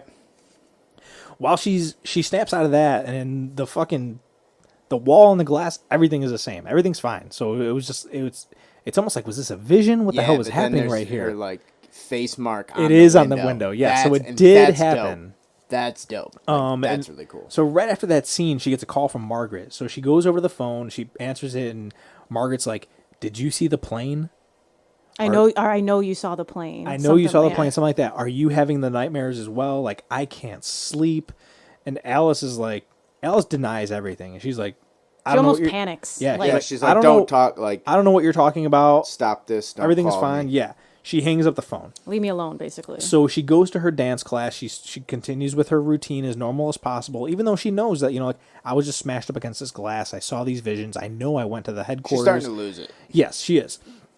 But she carries on. She goes to her dance class, and while she's there, she has these visions. She has a vision, and it's of Margaret. And Margaret's on the other side of the mirror. She's like, it's almost like Margaret is her reflection. Correct. But Margaret starts smashing her head or her face up against the mirror glass on the other side. And this is in the trailer as well, I believe. And it's a fucking trippy scene because it's disturbing. Like, she's smashing her face up against her. Nobody else notices it besides Alice. And she makes, like, no sound. Well, that's other than the like, thump. yeah, that's the thing is, like, the images and all that weren't as good, but, like, Florence, her Sells it. reaction when she screams, like, and no one else is reacting and just looks at her like, you fucking crazy. What You're the next, hell is huh? wrong You're with next, you? huh? That is what sells that whole thing. It's not so much the, like, it's jarring when it's Margaret and her, because you're like, oh, I wasn't expecting to see Margaret. But then when she starts beating her head, it's not very creepy until that cell comes in, and then it's like, oh shit, like, this bitch is losing her mind. Yes. Like, and no one else is going to help her. You could clearly tell everyone's like, this chick is crazy. Yeah, What because is where she going screams, on? we're like, what the They're fuck is instantly happening? all just Why like, is she what screaming? the fuck is wrong with you? Yeah. So she rushes home after seeing this her having this vision of Margaret smashing her face. She rushes home. She goes to the backyard because she's gonna go see Margaret. At this point she's like, you know what? I gotta talk to her. I gotta know what the fuck she's seeing me so that we could see what's going on. Maybe we could figure this out together.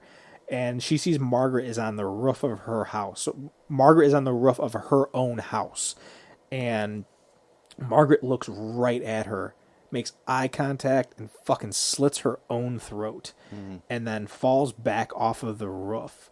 So when Alice starts screaming, she starts running towards her to help her. And while she does that, she's pulled away from these men in the red jumpsuits, the people who are moving the furniture into the house at the beginning of the movie. Yeah. And you're just like, who the fuck are these guys in the red suits? Who are taking them? You know, they're you could tell that they're there to cover shit up, because some of them go to Margaret and some of them stop Alice from even going over there. But how did they know that this was going to happen? It's like they were ready for it. So right away you're like, all right, what the fuck is going on? Or what this isn't adding up in my head. So we jump to the night, and Alice is talking to Jack about what she saw. In terms of Margaret, she's not telling him about leaving and going to the headquarters yet. But she's like, you know, I saw Margaret. She slit her throat, and Jack is frustrated with this whole situation. And he's saying, you know, she slipped. She was cleaning the window, and she's gonna get stitches. And Alice is like, she's not getting stitches. She's fucking hurt. She slit her throat. There's no way she survived that. Yes. Pretty much what she says. So she asks Jack, what are they hiding? What does Jack do at Victory? And he's like, I can't tell you. I can't tell you what I'm doing there. And he yells at her. He's like, stop it. This is the first time we see him lose his cool. And I think he pulls it off. But he believes he's part of something important. And if Alice keeps talking like the way that she is, that they're going to lose the lives that they have together. Like, everything, their lives will be at risk. And they could lose this, is what he says. And this is not very apparent until later on. But he says, please, just stop.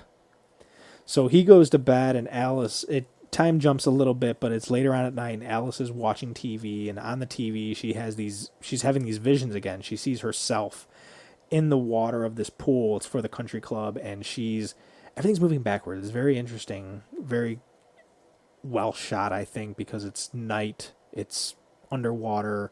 You see her air bubbles moving into her mouth, and the sound design for this works for me because it's all played backwards, kind of like a Tenet type thing. But she snaps out of it. When she wakes up, she's standing at her glass door, just staring out of her glass window, and it's like, what the fuck? What is going on? So we jump the next day, and Jack is leaving for work. Another normal morning, but he's leaving for work, and she's saran wrapping food. And she gets through a couple plates, and everything seems normal, and she's kind of got like a smirk or a smile on her face, and she starts wrapping her head up with this saran wrap.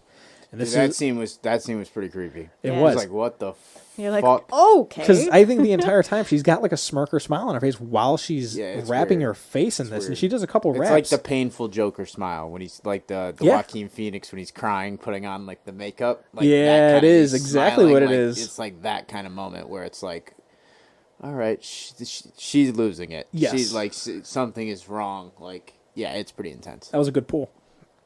But she sits there and she tries to, I can't tell if she's actually trying to commit suicide or just see if something would come and stop her, kind of like Margaret. Like if she knew, if the guys in the red jumpsuits knew that Margaret killed herself, then maybe they know that they're gonna come in here and maybe I could solve this shit or find out a little bit more of what's going on. Yeah, I don't even get those vibes. I get more of just like it's like an even more extreme version of like screaming into a pillow, like Okay. that kind of Yeah. shit. Like just not like you need Okay. that release. like I don't yeah, know. but like also like yeah, she's I saw it she's as clearly losing her. Yeah. mind. I saw it a way of her testing this system of what the fuck is going on. But she does fight it, and she rips a hole in there so she could breathe. And then later on, you see Dr. Collins, and I can't remember exactly who the guy plays him, but he's pretty creepy. the town doctor. Yes, he does give off a creepy vibe for sure. And he's at their house, and he's checking the vitals of Alice. And Jack is there as well. And he just says, it's just run-of-the-mill exhaustion. It's just as anything. Have you had new stresses? And she says, well, I was there when I saw Margaret. Or I think Jack says, well, she saw Margaret when she took her tumble. And Alice is just rolling her eyes like it wasn't a fucking tumble. And she goes, Margaret slit her throat. She comes right out. And the doctor's like, it's... Well, he's like, yeah, they like He he plays said it that off. they like fixed her or whatever because Yeah, she's like, how did you fix her? Like, I know that she slit her throat, so what Yeah. do you mean you fixed her? He's like, what she the had hell? mental and physical issues. 'Cause they say she's and recovering or whatever. Yeah, so he goes prescribe her medications, and Jack comes forward and he goes, no, she doesn't need that. We're gonna handle this. We're gonna handle this in house. And the doctor's like, okay, well, I'll just keep that on file then. And while he's filing everything away inside of his briefcase, we see Alice sees that there is a folder in his briefcase that says Margaret and her last name. And so she's like, what the fuck? If nothing happened, why is this in there? Which obviously, as we all know, there is a bigger picture here. We just don't know what the bigger picture is yet. So she asks about Margaret, and like I said, he just played it off. He just says she needs help, and he does mention that Ted was fired, so we're not going to see him or the wife anymore. And then he asks Jack to walk him out. So Jack and him go outside, and he forgets his briefcase. Very convenient, but Alice gets into the briefcase. She gets the folder out right before he comes back in and says, "Oh, here you go. I didn't want you to leave without it." And he says, "I'd forget my head if it wasn't screwed on," which is another vibe that I was like, "Fuck, these guys are robots." None of this shit's real. And so it took me for a loop because I was like, man, I'm sitting there trying to solve what's going on. I'm like, oh shit, they're fucking robots now. Okay, let's see where this is going. So the doctor and Jack leave, and Alice looks through these papers that are in the folder, and it reveals that Margaret was labeled a security risk. And she kind of she's confused, but she's like, these aren't the answers that I wanted. So she burns the papers. Well, and then you notice that they're all blacked out too. There's a lot of shit blacked Yeah. out that she can't read, but she does see that it says security risk. So then Alice goes and she takes a bath, and while she's in the bath, she has these visions again. She sees the synchronized dancers, she sees the eyeball iris, she hears a little bit of Frank's voice, and then she wakes up, and it's been fucking hours. Yeah, it's like dark out. Yes, Jack is home and he's getting ready for a party, and he's like, I might ask Shelly to dance with me tonight. Just sucking up to the boss, and says that he wants to try something crazy with her. He's like, let's do something crazy. And he's very hesitant at first, and he says, I think we should have a baby. And she just says, okay. Hesitantly, though. She's not on board with this. This is not a conversation. Yeah, she's like, this is not the time. No. I'm not, my mental state right now. She doesn't know if she's fucking crazy or what's going on right now. Yeah, no, she can tell that, no, she's not very much, like, excited about this at all. She's like, all right, that's kind of weird. Yeah, she just agrees because she doesn't want to have this conversation right now. And we jump to the country club. We do get my favorite shot of the movie there. Oh, this is where she sinks back into the tub? Which, I think they show that in the Yeah, trailer it was in too, the trailer, but, yeah. That was my favorite shot of the Yeah, movie. so she it's so sinks, subtle. That's what, she like, sinks makes me down mad. into the tub, but while there's a mirror right alongside the tub. And her reflection, because she's looking profile and she sinks down to the water, but then when she sinks down to the water, her fucking reflection is still up and it looks at the camera. It's fucking trippy. It was crazy. Which we were like, man, what part of Twilight Zone is this? When is it that's gonna... what I'm saying. Like, yeah, like, why we don't have more of these moments and all that? Like, this could really have been very fucking, like, scary in a mindfuck way. When it gets to the reveal, I have a reason of something I think of how it's played out the way this is.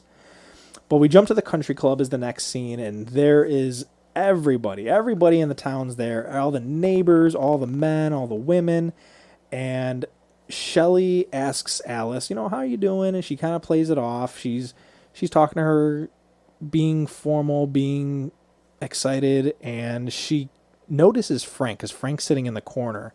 So she keeps glancing at Frank, and every time she glances at Frank, we can see that Frank is watching her. So she's on his radar as well.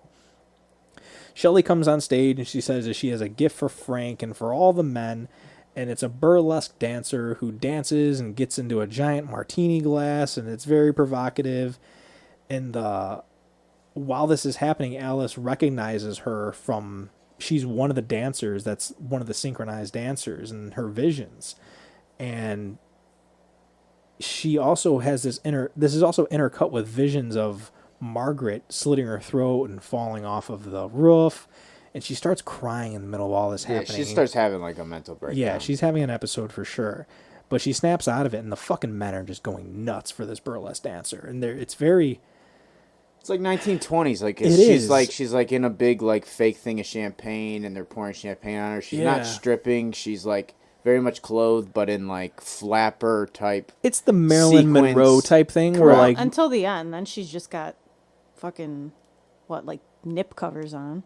Not really. I don't remember that. Yeah, she is. At the very end, she's just stripped down to just I don't underwear and her remember that when at she's all. on top of the martini glass with her body arched I couldn't up. tell. She's looking up, I and don't remember that at all. I don't know. I do, because I was like, damn, She's not titties look banging. she's not nips out. So I mean, that's because that would have been weird to be there right next to your wife and somebody's. I mean, some people do that, but not me. Frank greets everybody on the stage. He comes on stage and he's like, Alice looks to Jack and she's like, hey, I want to leave. And he's like, no, we just fucking got here. And Frank says that he, it's going to be hard to follow that up, but he's like, I do have a presentation of my own. And he calls Jack on stage and he says, a lot of people have grown, a lot of people have changed, but nobody has done it like this guy. And he said, it's been a long and hard decision. And he says, this was an interesting thing he says. He said, Lord knows I've thought about this decision. I was like, fuck. I'm like, okay, so this is me bouncing around of what the fuck is going on here. And I'm like, now he's back from off robots back into cult. Yes, exactly. This is exactly how it is. I was like, what the fuck is going on? But he promotes Jack to senior advisory board and he gives him a ring, which is like, you're in the club. You're in the club now. Yeah. And he asks him like, are you the man that you say you are? And thank you for your loyalty. So Frank looks at Alice while he says this, knowing like... Yeah, it's very like, I'm doing this because I know you want to leave type vibes. I got your guy more than you got your guy, basically.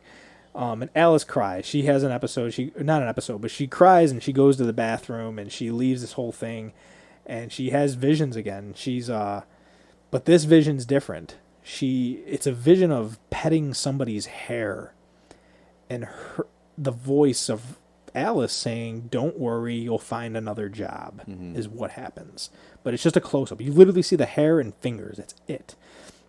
So while this is happening, Jack is on stage, and he's fucking tap dancing. He's spinning. He's jumping. Very puppetry vibes. Yeah, Frank is hyping up the crowd, and you could see that Jack is fucking exhausted from this dance. And while this is happening, Bunny walks into the bathroom and to check on Alice, and Alice is freaking out. She's like, Bunny, I saw Margaret die. Well, yeah, and she starts like confessing all the Yeah. things like that she was only saying to fucking Jack to her now. Like, yo, I think you're kind of my best friend. Like, yo, shit's not right. Yeah. Like, I saw Margaret die. I watched her slit her throat. I watched her fall off there. These men in jumpsuits took me, and I went up to headquarters, and I touched the building, and I had these visions. And Bunny lets everything go, and she starts freaking out. Like, what the fuck you mean you went to headquarters? And That's the one thing they tell us not to do. yeah, and Alice is like, we can go right now. Everyone's preoccupied. We could just take Dean's car. We could drive up there and I could show you. And this is where she's like, are you fucking crazy?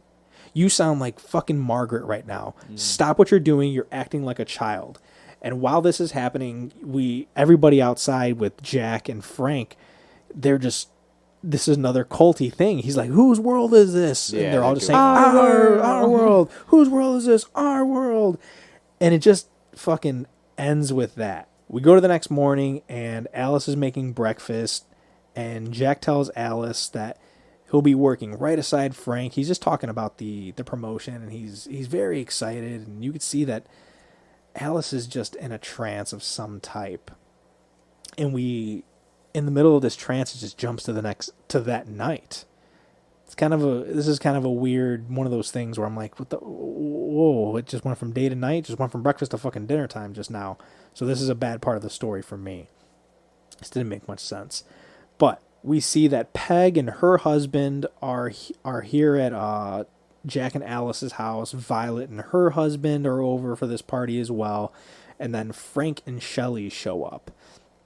And it's funny because the husbands are like ready to suck up to Frank. They're like, "Oh man, should I wear ties? Is dressed down? Yeah. He's got this joke ready. Like, I think one of the guys says, "Oh, I'm still trying to get my wife in a martini glass." Or something. He's like, "Yeah, he liked that one." He's like, "No, he did not like that one."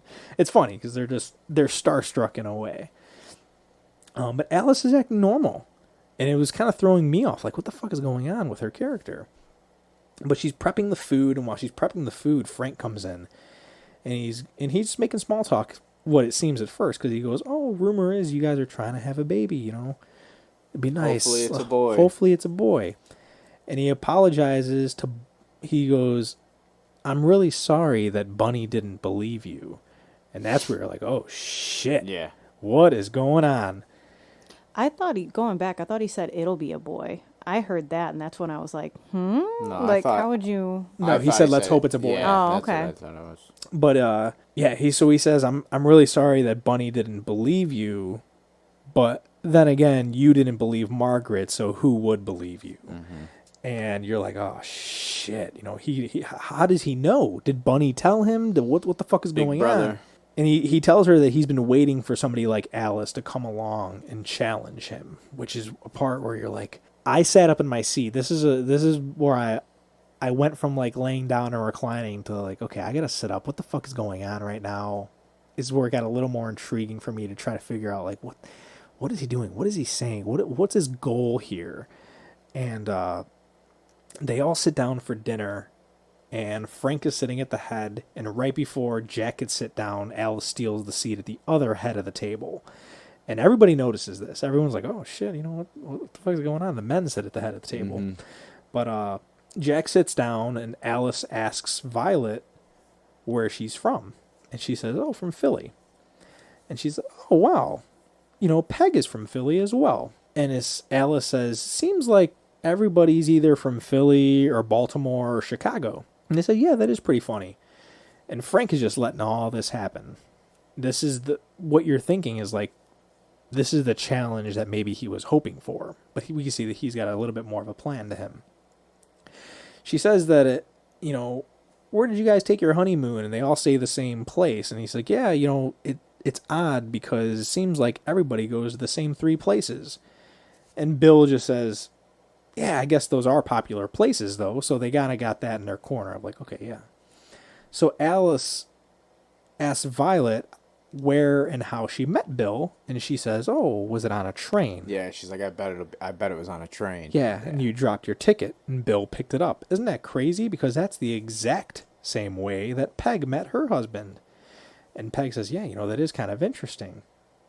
So Alice says to Frank, Frank is doing something to all of us, and Frank just laughs it off, and he says, this is the same shit that Margaret had. He's pulling everybody to his side during this conversation. Yeah. Even though Alice is making great points and pointing out that Frank is the bad guy, Frank's like, yeah, women say the darndest things kind of type thing, or something regarding that. I can't remember exactly what he says, but he's pulling everybody to his corner. And he says that, look at Bunny. Bunny, her best friend, isn't even here, and they're best friends. So what does that say about her? And he reveals that Alice went to headquarters, and Jack is appalled by this. Mm-hmm. Because, that's the one rule that they have. And he didn't know. And Alice says that they are all trapped. And she said, Frank says that she's delusional, and she needs help, and she needs to learn to trust. And then he says, and you need to learn to trust me like I trusted you in my bedroom. And Jack is shocked again because he's like, oh, shit. Because it seems like he's not even bothered that Frank watched what happened. He seemed more bothered with the fact that Alice knew about it and didn't tell him. Yeah. So it's an interesting scene, but it's also like, hold on, what is Jack thinking in this moment? Because he's quiet the entire time. He's letting Alice do her thing. And Alice is like, where does the food come from? She's making a scene, is it from the fucking Victory Farms? Because where are those farms at? We have no idea where any of this food comes from at all. And they could be poisoning us. Yeah, so Shelley stands up and she defends Frank. And she goes, you're a brat, and says that Alice is paranoid and she's going to destroy what they have built. And everyone leaves. So Frank sits there for a moment, and you're expecting there to be more, but he says, I expected more from you. And then he leaves. So Jack goes out with Frank, walks him outside, and Alice is pissed. She's sitting at the table, she's making fish. She's like, fuck, did I fuck this up? Did this go how I planned? So Jack comes in and he asks if she enjoyed herself. He thinks that she sabotaged that entire night. And he feels like an idiot for letting her do that. And she says, I would never do that to you. I'm so happy for you. I think that everyone thinks I'm crazy, but I need you to really listen to me. I need you to listen. And he takes her hand. She takes his hands and says, you're bigger than Frank. You're bigger than Victory. Everything that I have, is for you. All the love that I have is for you. But I just want to leave. I don't trust Frank. I don't like it here. And Jack says, okay, let's go. As an audience member, you're like, yes, but the fucking camera lingers a little bit too long on Jack, and you're like, man, there's something bigger going on here. But she's excited. She starts packing bags, and they meet in the car, and while they're in the car, he goes, I'm sorry. I love you more than anything. I tried so hard to keep this from happening. And she's like, what are you talking about? And we see the men with the red jumpsuits show up off the side of the car, and they start trying to get her. And she's struggling, and man, is she fucking struggling, because this scene is fucking powerful. Jack is just screaming and saying he's sorry, and he's crying, and Alice is just struggling, trying to get away from these guys. And they take her. And Jack is pissed. He's screaming, fuck, and the next thing we see is Alice being strapped to a hospital bed. And this is where it gets very interesting. She gets electroshock therapy. Mm-hmm. She gets her first shock. And we see her and Jack dancing while he sings and hums the song that he's been singing. Yes. Yeah. Which we're going to refer to it now as With You All the Time, because that's what the name of the song is. You can look this up on iTunes, wherever the fuck Spotify, anything you want to listen to, hear this song. And we see Jack, and Jack has facial hair. Jack has a very different look to him. He's got glasses on. He has glasses on. You're like, what the fuck? And she gets another shock. And we see them cuddling in bed. And he says, how will I take care of you? And she says, don't worry. You'll get another job. It'll be okay. I'll take extra shifts. And this is where we jump to our reveal scene. Alice is in a hospital bed, and she has this vision, and she jumps, and she's in a fucking operating room. This is modern day. And Alice walks out. She throws out a scrub mask. She checks her cell phone. In case you didn't think it was modern day, she's got a cell phone. And she's walking out, and someone says, good night, doctor. And she says, good night. And we see a custodian in a red jumpsuit. And you're like, oh, shit. Is this all in her mind? Is this like a Dorothy in the Wizard of Oz thing where she's pulling the red jumpsuit? Is she pulling the doctor? Maybe she's the doctor. What the fuck is going on?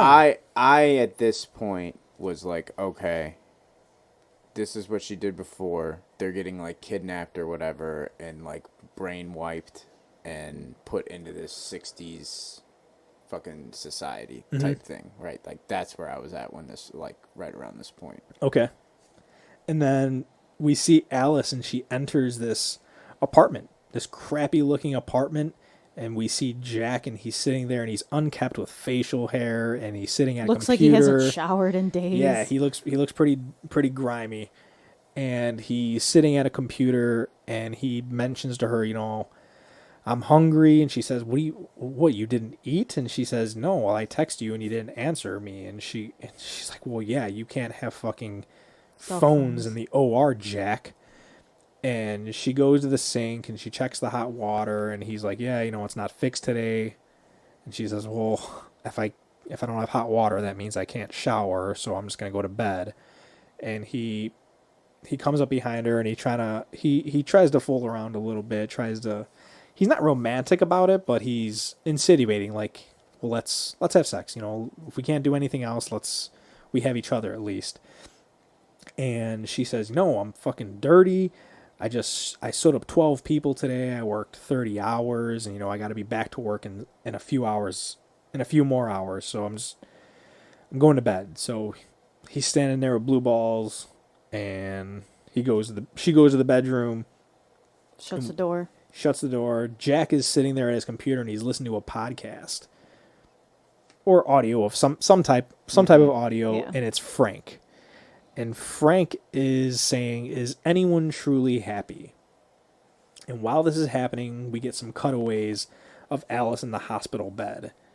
And this is the Alice in the 50s hospital bed. And Dr. Collins says, that's better. So Alice is back home now. This is 50s Alice. But it's not still the full reveal of what's going on. You get a little bit of reveal, like there's a side thing going on, or like some would say multiverse, like what the fuck is going on, but we don't have it yet. So Alice is back home. She's getting out of the car, and Bunny's there to hug her and says, oh my gosh, I'm so excited to have you back. I have so much gossip to tell you. So much gossip. And she says that Dean and all the guys are out golfing. And Alice looks at him and says, why don't you just go golfing? You can't just sit here and take care of me. You deserve to have a little bit of fun. So he goes off, and Bunny's like, yeah, we're going to garden anyways. And she goes, what? We're going to garden? This is a funny joke, because she's just like, yeah, we're just going to drink and look at my garden. So look at plants. We're going to drink and look at plants. I was like, yeah. hey, it's me. So before, those plants. But before Jack leaves, he goes to kiss Alice, and he rubs her lips. And when he rubs her lips with he kind of like grazes her lips with his with his thumb, and she flinches, kind of like she had a memory type thing, like something is trying to come through from this other life that we know of. And they kiss, but Jack looks a little bit worried. So some time passes, and Bunny and Alice are catching up, and Bunny mentions Peg, and Alice doesn't remember Peg completely. But Bunny says, oh, the woman who's always pregnant. And it's very fast, because then the kids get off the bus, and mention the welcome home sign that they painted, and she's very good with the kids, and she's like, oh, I thought you guys hired a professional painter. And it's a very cute scene because it just shows that she's good with the kids. We jump to the next day, and Jack and the husbands are leaving for work, and Alice cleans, she cooks, she dances, everything seems back to normal. She greets Jack with a drink when he gets home from work, and she's prepping dinner, and Jack is getting a record out, but he's humming With You All the Time again. So she's humming it, and she hears it, and she starts to sing it too. It unlocks another memory, and this is a scene where she reverts back. We have another flashback into the real world that you would say, and Alice can see a POV. It's like her point of view, and she's looking down at her legs being dragged through a kitchen or a tiled floor of some type. And it's nighttime, and Jack goes into this very sketchy building, and we hear Frank's voice saying the Victory Project applicant 426, and describes Jack's weight, his height, his age, his psychological evaluation, and that he picks to be British. So you're getting all these things, and you're like, It's like a holy profile. shit, he's making a profile of somebody. Exactly. A gamer profile. And they ask if Jack understands the term of services, and he asks if he understands that he will have to provide care for his own wife, and he has to return back to the real world every day. So then we see Alice, modern day Alice, is strapped to her bed. She's got these big straps like you would see in a hospital bed holding somebody down on her in her own bed. She has an IV in her arm, and she's wearing this like glasses type apparatus that keeps her eyes open. Yeah, and she's got like the LASIK eyelid pullbacks on. And Yeah. It's like Clockwork Orange, but cyberpunk version. Yeah, there you go. And this is where it shows that there's like red lasers scanning into her eyes, and it's basically VR. And Jack is dripping water into her mouth. He's keeping her physical body alive. Yes. So while he's doing that, he's humming With You All the Time, and he grazes her lips with his thumb, just like he did before he kissed her goodbye. And he lays down next to her, and he puts the VR glasses on, and the voice says, "Sinking Not glasses, now." but he pops Whatever his, the app- pops whatever his the eyes fucking- open. I don't know yeah. what to call them. Council, They're glasses right now. Eyeball tongs. So the VR says "syncing up," and you hear Frank's voice, and he's talking. He's signing online. He Yeah. is. This is where it's kind of revealed. entered the You're chat sitting there, room. and you're like, "It's fucking Ready Player One This now." is what I laughed out loud. I laughed out once this Okay. happened. Like, because again, it's not a bad concept, No. but like again, this should have happened way earlier because now we're like towards the end of the movie Mm-hmm. when this is happening, and now you can't play to end. And especially in a horror psychological thriller, like that's a big twist, but we already knew that there was going to be some kind of twist of like something's not right. Yes. So get this out of the way early, because now anytime that she's touched, from now that we see her out, anytime her and fucking Harry decide to fucking 69 on the counter, you're so much more uncomfortable in the fucking theater because like you know know now, what's happening. Correct. All these things, like when the glass is pushing in, you're going, what the fuck's causing that in real life? There's so many moments where you can really, really hit. And I was just like, it was just like, oh, this is just like super like misogynistic, or misogynistic, like simp matrix. Like this is what it is. This is like fucking, oh, I'm going to try to take care of my girlfriend in fucking virtual reality world. Yeah. You know what I mean? And it was just like, I was like, that's not a bad concept, but like this could be so much more scarier. And I was thinking like Gamer, the movie Gamer. Yeah. I'd said that too. I was like, Gamer, that side story of that chick in Gamer is so much scarier to me than this. Like, and I was like, that's what this could be, you know? Like, you could really, like, even one of those ideas of, like, the fact, like, we don't see other people outside in this movie, like Chris Pine's, like, actual avatar. Like, you're creating these Where his avatars, wife you know what I is, mean? where- like, yeah. like, if Harry wouldn't have been Harry and would have been some creepy, huge, fat dude when he's Jack in real life, you know what I mean? That's crazy. it's just, I don't know. It's just, it wasn't as scary for me too, because it was like a relationship. It's creepy that he's tying his girlfriend up in all this, but it's not like, it's a lot different if he was like a serial killer that just stalker. like stalked her after their relationship ended and he stole her into this. But it was like, damn, you make better money than me. My male ego's hurt, so I'm going to tie you to the bed and give you this better life that we can. Well, I think that's what plays Which better. I get that's the story. That's the story they wanted to tell, but I think that plays better, though, because so much harder. I think that there is no fucking relationship in the world that is perfect. That if there were a perfect way for me to make Sam do anything that I wanted, it's scarier to think that your husband will do that to you than a fucking stranger outside in the world that is a fat guy is going to do this to me. I think it's scarier that your person you love and know will do this to you before that guy will. You expect that from a stranger. You don't expect that from the person you love. So that's what makes this even more so, of a psychological then, all thriller. right, if that's the hit, then fucking introduce that and play that fucking home, because now we're already too late into this. And that's it's just not going to hit. And my defense for that is, let's talk Get Out. Do you think that fucking reveal would have been better to happen earlier in the movie? Absolutely not. We need this reveal now because now it makes our second watch that we watch this movie say, oh, that's what happened here. Disagree. That's fine. Disagree. That's fine. I think if you introduce this, like especially because they peppered in so much shit earlier, like we knew she was in some kind of simulation the moment they show her in that nurse's like real world thing. That's a good 15 minutes before this, the first incident. You know, that's 15 minutes worth of material we could have revealed. This already had happened because we're just coming back to that same moment and going there again. Where again, I think you can then build on everything that happens. Then is, oh, she's in a simulation. This is a lot creepier than it is, and all that. I don't know. That's just where I was just, I just laugh like, I don't know. It did not do it for me. As far as like a twist, I wasn't like, oh my God. I was just like, okay, that's cool. But like now use that and really make this something with that. And they never did after that. That's fine. I respect it. I do have a section of what we would change at the end of this. So we're going to get through this movie.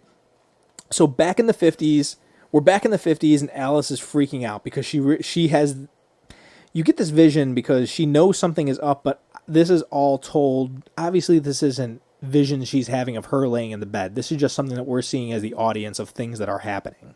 So she doesn't know the exact, she doesn't see what we see. But her reality is still awakened of like, I know where my body is. I know what, to an extent, what happened. Yes. Yeah.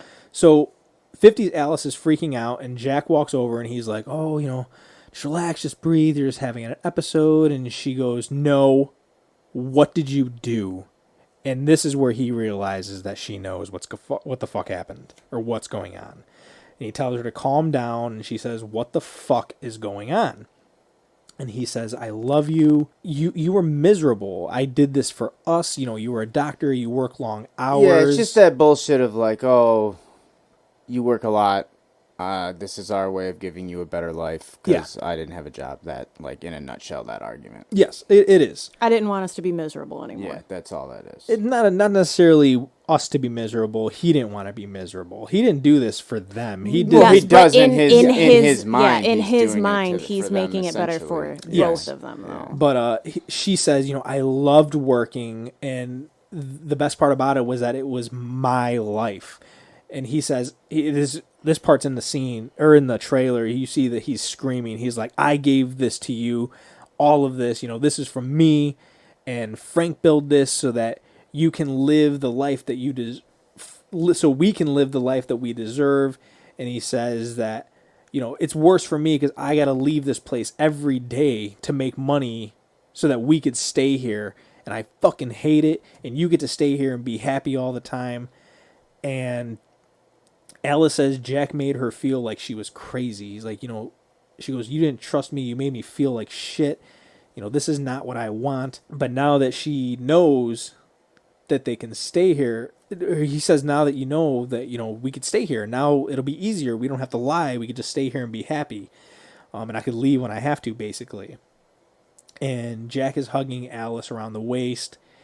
And he's desperately. Yes, desperately hugging her, and he's apologizing, and he starts squeezing too tight, and she's freaking out, like, just let me go. She asks, what about all the other women? And Jack says, they don't know. All the men are responsible for their own wives, and she freaks out because she asks about the kids, and he says the kids aren't real. But she freaks out more, and Jack just continues to hug her hard, and Alice is trying to struggle. She's trying to get out of his arms, out of his grasp, and she reaches for a glass and she smashes it on his head. And the moment that she does this, we see that Jack's real life body laying in that bed, his eyes kind of just go white, and he ejects from the game, not from the game, but from Victory, and he's dead in real life. At the moment, Bunny walks in, and she sees what's happened, and she tells Alice, you gotta leave. Yeah, she's freaking out. She goes, you gotta leave. You have to go before they get here, and before they get your real... Yeah, she's just leave. Totally, turned, hey, I know also what's Yes. going on, but, you cracked the code. I actually am cool with being here. This is not a bad gig for me. Yeah, she get says... the fuck out of here, She says, you gotta leave before they get to your real body, and they kill you to cover themselves up. Yeah. And this, like Tyler said, she admits that she knows what's going on. She knows about Victory, but when the men die, they die in real life. So you got to get the fuck out of here because Jack can't put you back in once you die. So Bunny reveals that she does choose to be there, and she chooses to be there because her kids are there. And Alice her says, kids died in real life, and that's the only place she can have her kids. yes. Yeah. She chooses to be there because her WandaVision. kids are here. And Alice says no, that they're fake, and Bunny says, yes, I know that they're fake, but here in this world I can have them. Out there I can't because I lost them. And she tells Alice that she's got to go. So at that moment, Alice walks outside, and you can see that... She mentions, too, I think at that point, that none of the other wives know. She does say that. And at that moment, Frank gets a call, and Frank gets a call from Dr. Collins, and Dr. Collins says, Jack has died. Jack Chambers died. And you're like, oh shit. So it's about to go down. Alice runs out of the house, and she sees Dean, Bunny's husband, and and Alice is covered in blood on her stomach, and he's like, what happened? Where's Jack? And he starts yelling for Jack, and he's making a scene. Whose blood is that? Yeah, everybody in the neighborhood starts coming out of their houses. The men start freaking out because they know, oh shit, the system's compromised. What the fuck is going to happen? At this point, I was jarred by this, or I didn't know what the fuck was going on. But the light poles in this neighborhood start to blow up, and I'm like, oh shit, is somebody shooting at her? Are there guns in this world? No, it's just a fucking... I believe it's like the Black Cat, the Matrix, dude. Yes, I believe it's like an overload in this. Being It's an overload in up. the system, exactly, the program. User. And she has this flashback of Frank being like, whose world is this? Ours. And at this moment, Bunny yells, just run, just get the fuck out of here. And Alice jumps into Jack's car and starts driving away, and all the men in the red jumpsuits are getting into random cars, and all the husbands jump into their cars, and they're driving after her. They're trying to catch her because they know she can't. If she gets out, the jig is up. Yeah. They're fucked. So they're driving through the town. It's an interesting car chase because we don't normally get to see 50s cars in a car chase. So I guess either Olivia Wilde was reaching for this fucking scene and just said, I need to do a car chase, or Someone it was worked like, out. yo, you better add that fucking car chase. Yeah. But I liked it. She goes into the desert. She's making her way towards the headquarters, and these two cars get right up on her, and they're trying to stop her. They're ramming into her. They're hitting her on the sides, and we see a car driving towards her from the headquarters, and it's Dr. Collins, and she outsmarts them and does a classic slam on the brakes while We've the never cars... seen before. Yeah. Cutting edge. And the cars collide with Dr. Collins, and they explode, even though they wouldn't explode, but they fucking explode. And Alice continues to drive towards the horizon, and she starts driving up this the spiral hill. At this time, Frank gets a call, and He's at home. yes, and he gets a call from somebody else that Dr. Collins is dead now. So he's like, fucking stop her. And he hangs up the phone, and when he hangs up the phone, his wife Shelley stabs him in the chest, and she calls him a stupid man and says it's her turn now. this. You're laughing. What's wrong with this problem? No, nothing's wrong with it. This felt like such a dumb, like another dumb little, like, we need another little twist in there. Like, let's get him right there. It just, to me, it was just kind of silly. It was like, okay, here we go. And now it's like, all right, woman inherits Earth. Like, here we go. Now they're all going to start, killing their husbands off. It's like the simulation eating itself. It just, at this point, it was like, it feels like they were like, well, they knew they didn't hit on the first ones. It's like, well, we'll throw this one in here too. Because, and it's just one of those like, all right, feel like you kind of wasted his ending there. He just kind of takes one of the chests. It's like, okay. Like I said, I'm happy that they didn't. I'm happy with how they used Chris Pine, and I wish they. I think that they used Chris Pine just the right amount. I hated him just the right amount. He played a great villain, but I'm glad they didn't do more with him. I'm on the way other side of that. That's fine. So Alice is driving up the spiral hill. She gets the car stuck, and she gets out. And when she peeks over the side of this hill, she sees all the men in the red jumpsuits, ton of them, making their way up the hill. She's running up the hill. She makes it to the top of the headquarters, and she pauses. And when she does, we see this like. It's almost like Jack's Force ghost in a way, and he just hugs her from behind and says, "Don't leave." But she knows it's a vision, and she knows that she's laying in bed with him in real life. And this is another scene where we get to see the poster of this movie where they're laying in bed, and they're happy, they're in love, and you think for a moment she just might stay there, but yeah, she realizes, no, if I stay here, I'm dead. So the red men are coming up the fucking hill behind her, and she takes a few more steps forward. She touches this building, and we get the red ink blot test. We get the eyeball iris. We get the legs dancing in unison, and we see real Alice is dancing in her apartment, and she's happy. And the scene cuts to black, and when it's black for a few moments, we get to hear Alice, real life Alice, waking up in her bed in the real world, gasping for air. And that is the end of the movie. I enjoyed the fuck out of this movie. Yeah, I think that going in with a low expectations really helped. I think that I admire everything that they went for. Obviously, going into this movie, you know that there's something more. So you're constantly trying to find you're trying to analyze and figure out what the fuck is going to happen. And I think that I was, up until the reveal of what the hell was happening, I didn't know. I couldn't guess what was happening. So for the people who think that it was predictable, and it's predictable in the sense that you know that there's something more, but you can't guess what the fuck's going to happen in this movie. And even when it does, you're like, oh, okay, it's inspired by this, it's inspired by that. Yeah. But I still didn't see it coming. Yeah, I agree. But then at the same time, it's like, you don't see it coming, but how much is that payoff? Does that pay off enough for you? And for me, this one doesn't. It's like, all right, now that you gave me that, and that's a cool new idea, it's not your big payoff like, oh shit, Bruce Willis is alive at like 6 months. It's not something like that where it's a turn and a twist where it's like, holy shit. It's not that. So it's like, what do you do with that cool idea now? And that was like what they hung on to as like, that's going to be the big reveal. And it just falls flat then after that for me.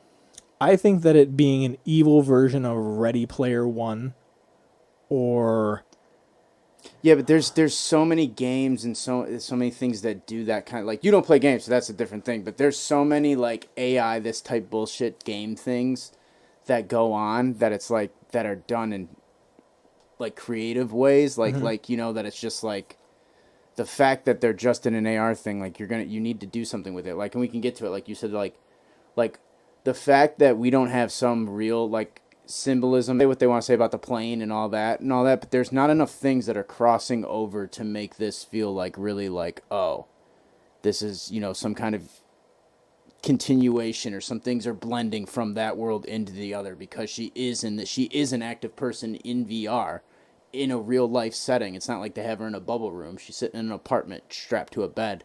You know what I mean? That affects, like, what is that earthquake coming from? Is it the fucking subway outside shaking the house? You know what I mean? Like, that kind of shit are all things that can help build, and I think really like hit on some cool moments as the movie goes on once you find things out, and they just don't do any of that. It's just a missed opportunity. So Olivia Wilde does cite that her inspirations for this movie was Inception and The Truman Show. Yeah, and sense. I could see that. And a lot of people are saying, Stepford Wives, obviously, I mean, I can't say obviously because I've never seen it, but from what I know about it, I believe Stepford Wives is an obvious choice. And then, like I said, it's Ready Player One. Now you're talking about the hidden meanings and stuff, and a lot of people are saying this is also just a white girl's version of Get Out, and it's where Get Out was the black people being held, the issues with the white men. This is women's issues with men in general. Yeah, no, I get that, and I could see that. So I'm like, okay, I'm cool with that. I'm cool with that too. But I also can say you can make you can your movie can be better about that. Like I don't think this is nearly on the level of like Get Out. No, you know what I mean. So that's what I'm saying. So like you can be like I totally get it's definitely like a misogyny. We're gonna make a comment on misogyny and all that shit 1,000%.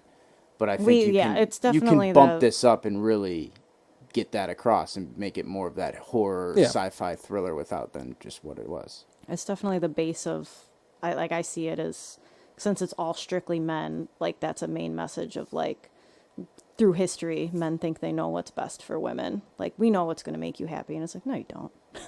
Yeah. So I'm going to touch on this though, is like I liked this movie. I liked it a bunch. I did not think this was a great movie. No. People might think that because I'm defending it against Tyler that I'm in love with this fucking movie, but it's not the case at all. I don't love this movie by any means. This is a good movie though. I think that it's not a fucking bad movie. This is not a fucking awful movie in my opinion. This is not a shit movie. This was worth the fucking $10 for me. This was something that I look forward to Olivia Wilde's movies going forward. I look forward to everything in this movie for me. It was a solid original screenplay. It worked for me. It worked for me. There are issues that I had though. The red plane was an issue that I had. Yep. I was like, what the fuck was the importance of this red plane? Sam, did you have an opinion about this red plane? The red plane. Or does it confuse you as well? I mean, you can get into, I'm sure you can make lots of like metaphorically what this stands for, what that is and all that, but it's like... No, there are. And there's some things in here that I do... Fucking just, like, you have an opportunity to actually tie that fucker into this movie, you know what I mean? And then they didn't. It's they like, just don't show you that's like... the real life versions of it. But like you said, the red suits, the earthquakes, the window squeeze, all that stuff. I saw it as almost like reverse schizophrenia versus like when you're in reality, those hallucinations are seeping through. This is the opposite. You are in your hallucination, but your reality is trying to come through. So like her getting smashed up against the glass, or her in the tub where she sinks back under the water, but in reality she's above the water. Like, who knows? At that point, he could be cleaning her body. That could be him, like, bathing her so her body doesn't get disgusting. He could be on top of her if he's a creep and tries to do stuff with her in the real world. That's what makes this movie so much more creepier and so much more, like, that, like, horror thrilling when it is stuff like that. But they don't ever really hint at any of that. Because when he does go into fucking... Like, it's totally different if he the whole time was not hooked up to VR. Like, if we saw her just chained up to this thing plugged in and he's at his own little other thing. But, like, the shots are him, he links in just like her and lays next to her. It's like... He goes into the real world just for, like, sustainability. Like, to fucking, pay his power bill or whatever the hell he's got to do. Pretty much, and keep their physical bodies alive. And that's what I'm saying. Yeah, that's where it's like, I feel like you miss a huge opportunity with that shit. The earthquakes... I can't remember at the beginning, but those only happen when the women are alone, correct? No, it happened in the very beginning of the movie when she's making breakfast and Jack is getting ready for work. They do, yes. She grabs all the shit and the spices and stuff. Okay. And then the second one happens when they're just talking at the mall and they're all drinking. And Olivia says, "Oh, men with their toys" or some shit like that. Correct. Because the only thing I could think of was like, is that like a disruption when any man enters or leaves the world? If you will, like I'm like, what would cause that glitch? Because they all leave for like work at the same time, so they would be expecting that earthquake at the same time every time, and that's not like Yeah. what happens Is in it the movie Frank's at all. software update? Yeah, that's exactly. It's just like, Yeah. Like, fucking you know, maintenance. yeah. Like, yeah, I don't And know. that's what I saw, those like the red jumpsuit guys. I was like, who the fuck are the red jumpsuit guys? I was like, oh, they're just fucking dudes writing code. Yeah. Is what they are. Yeah. That's all they are. Well, I told Maddie even the It's like just when your she's spam blocker. Yeah. cracking the eggs. I was like, someone fucked up on coding, man. They're supposed to be yolking those eggs. You didn't code that right. It's just the McAfee guys, McAfee antivirus guys. Yeah, exactly. And then the hallucinations I did have a problem with, because I was like, in terms of the synchronized dancers and stuff like that, I was like, oh, that it ended up being, that was like the sign-in video or something. Yeah, it's like the this like is- go to sleep video too. Kind Yeah. of bullshit. Yeah. The start of the hallucination, Yeah. like, if you will. something that really not bother me, but I was like, I don't understand. So Jack's dancing, the scene where Jack dances, aside from the fact that he's a dancer, he could have been a better dancer in Yeah. that scene. Yeah. It seemed like Jack didn't want to dance. No, it's weird. It's He's it's very like you almost exhausted. like emoted like your like character, like you like pushed like in World of Warcraft like /dance your guy. Well, I to saw it start more of like, dancing, what was which his is- was I his don't know, it's motivation weird. that he's showing that he's dedicated. I'm gonna sit here and I'm gonna do this. I'm gonna do this monkey Yeah, dance he's for dancing you. like a monkey. He's making because But he doesn't want to be there then. Well, Frank's asking him asks him get up there and do your thing or whatever, and they're like, oh, Jack's gonna do it. Jack's gonna do it, but he does want to be there because, again, this is like Simp Simulator 7000. They're all trying to be this like alpha, like great husband, most entertaining. Like, again, it's like it's creepy in a way, but at the same, it's also like a very mild version of creepy in a way of like they're all just getting together trying to be like Mr. fucking neighborhood, Yeah. to be that husband, that 50s way, and that's kind of what he's trying to do, because he's trying to get that. The big thing's like he's trying to get in the club, he's trying to get that Yeah. ring, all that shit. So yeah, I mean, it is He wants to secure their place there. correct. Well, then I guess Yeah, that fucking so- scene works better for me now. Thinking about it, because I'm like, you know what? He didn't want to do it, but he does. He's But desperate. you could see the pain in his face when he's done with this, and how fucking exhausted he is. Like, fuck, I shouldn't be doing this, But I'm still gonna. He's still gonna do it, obviously. But you could see the pain of like, I don't want to. Yeah, I wish will Alice fight could just be against this happy. because I think this is what he's hinting at when he tells Alice, "Hey, I want to do something a little bit more out there tonight when Mm-hmm. we go and do this thing." Like, I think he was planning on getting up there and doing something like this. I don't know. Yeah. Either way, it's not a scene that makes it or breaks it for me. Either way, so No. Did you have a favorite scene? I think my favorite shot was the bathtub shot, which we saw in the trailer. Okay. That was cool, and the glass scene was cool. Was it a cool scene? I liked it when she got pushed up against, like, at first, like, being fixated on the glass that was already clean was trippy, then her getting smushed in, and then her coming out and being normal, but then her face print being on the window still being like, nah, that shit really did happen. Mm-hmm. That's a cool way to do, like, psychological creepiness, Yeah. I think, but so that sequence, I'd say, good. whatever breakdown that was is in good. her mental capacity throughout the Fucking movie. acting and Yeah, she was was it awesome. technical way, or Yeah, the technicalities practicality. practicality of doing it was very well done. Yeah, no, I agree. No, I'm not taking anything away from Florence Pugh. I thought she was incredible in this movie here. Yeah. Like, this movie sucks if she is not in this movie. I'll throw that out there. If you get another actress who does like the Harry Styles of just shows up and plays the character, Different movie. this movie fucking sucks. Okay. She brought a lot trying to of think, that yeah. inner turmoil where like you're suffering along with her, or else you're just watching some She like did. weird Stepford Wives fucking simp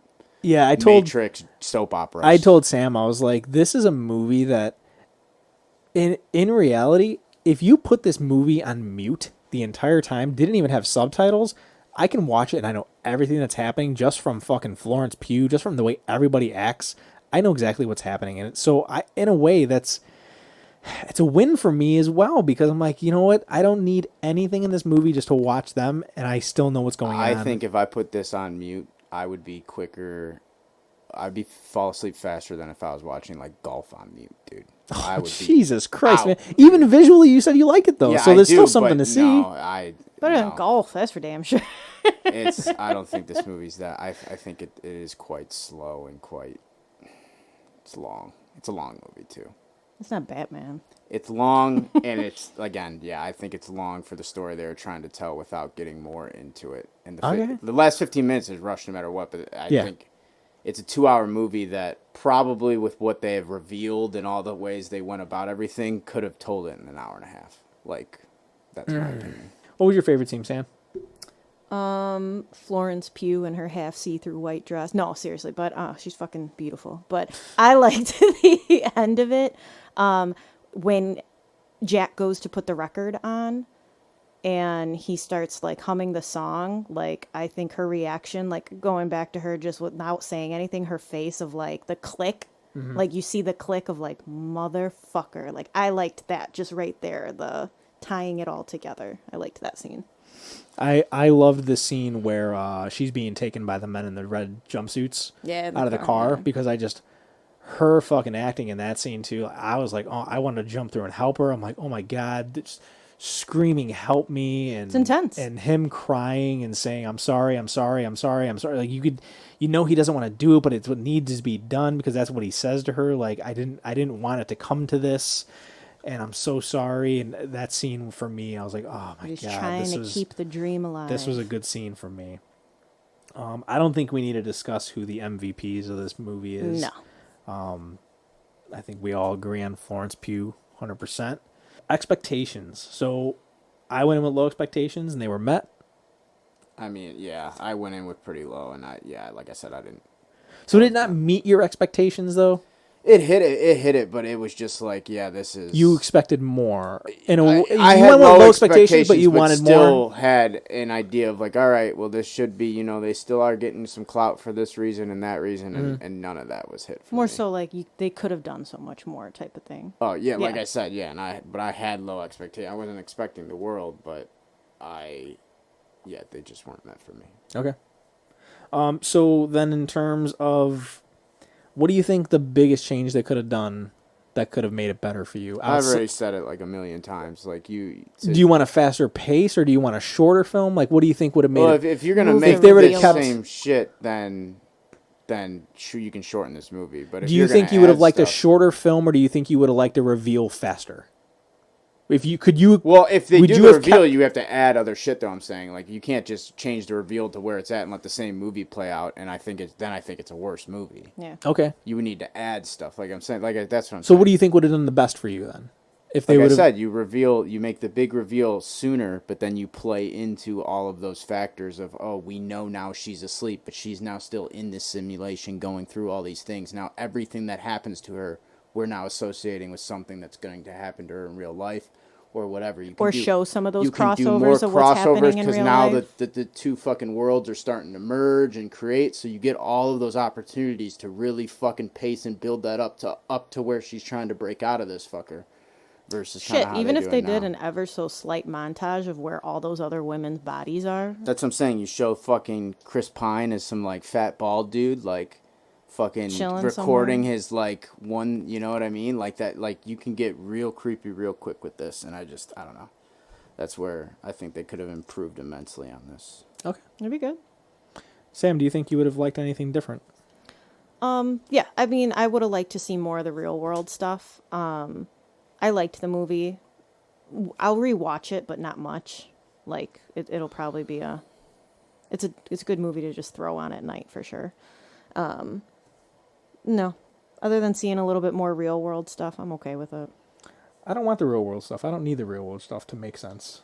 I think I'm fine with the real world stuff. I think that I would have enjoyed the scenes that were in between, like her going from breakfast to dinner time on the day of the...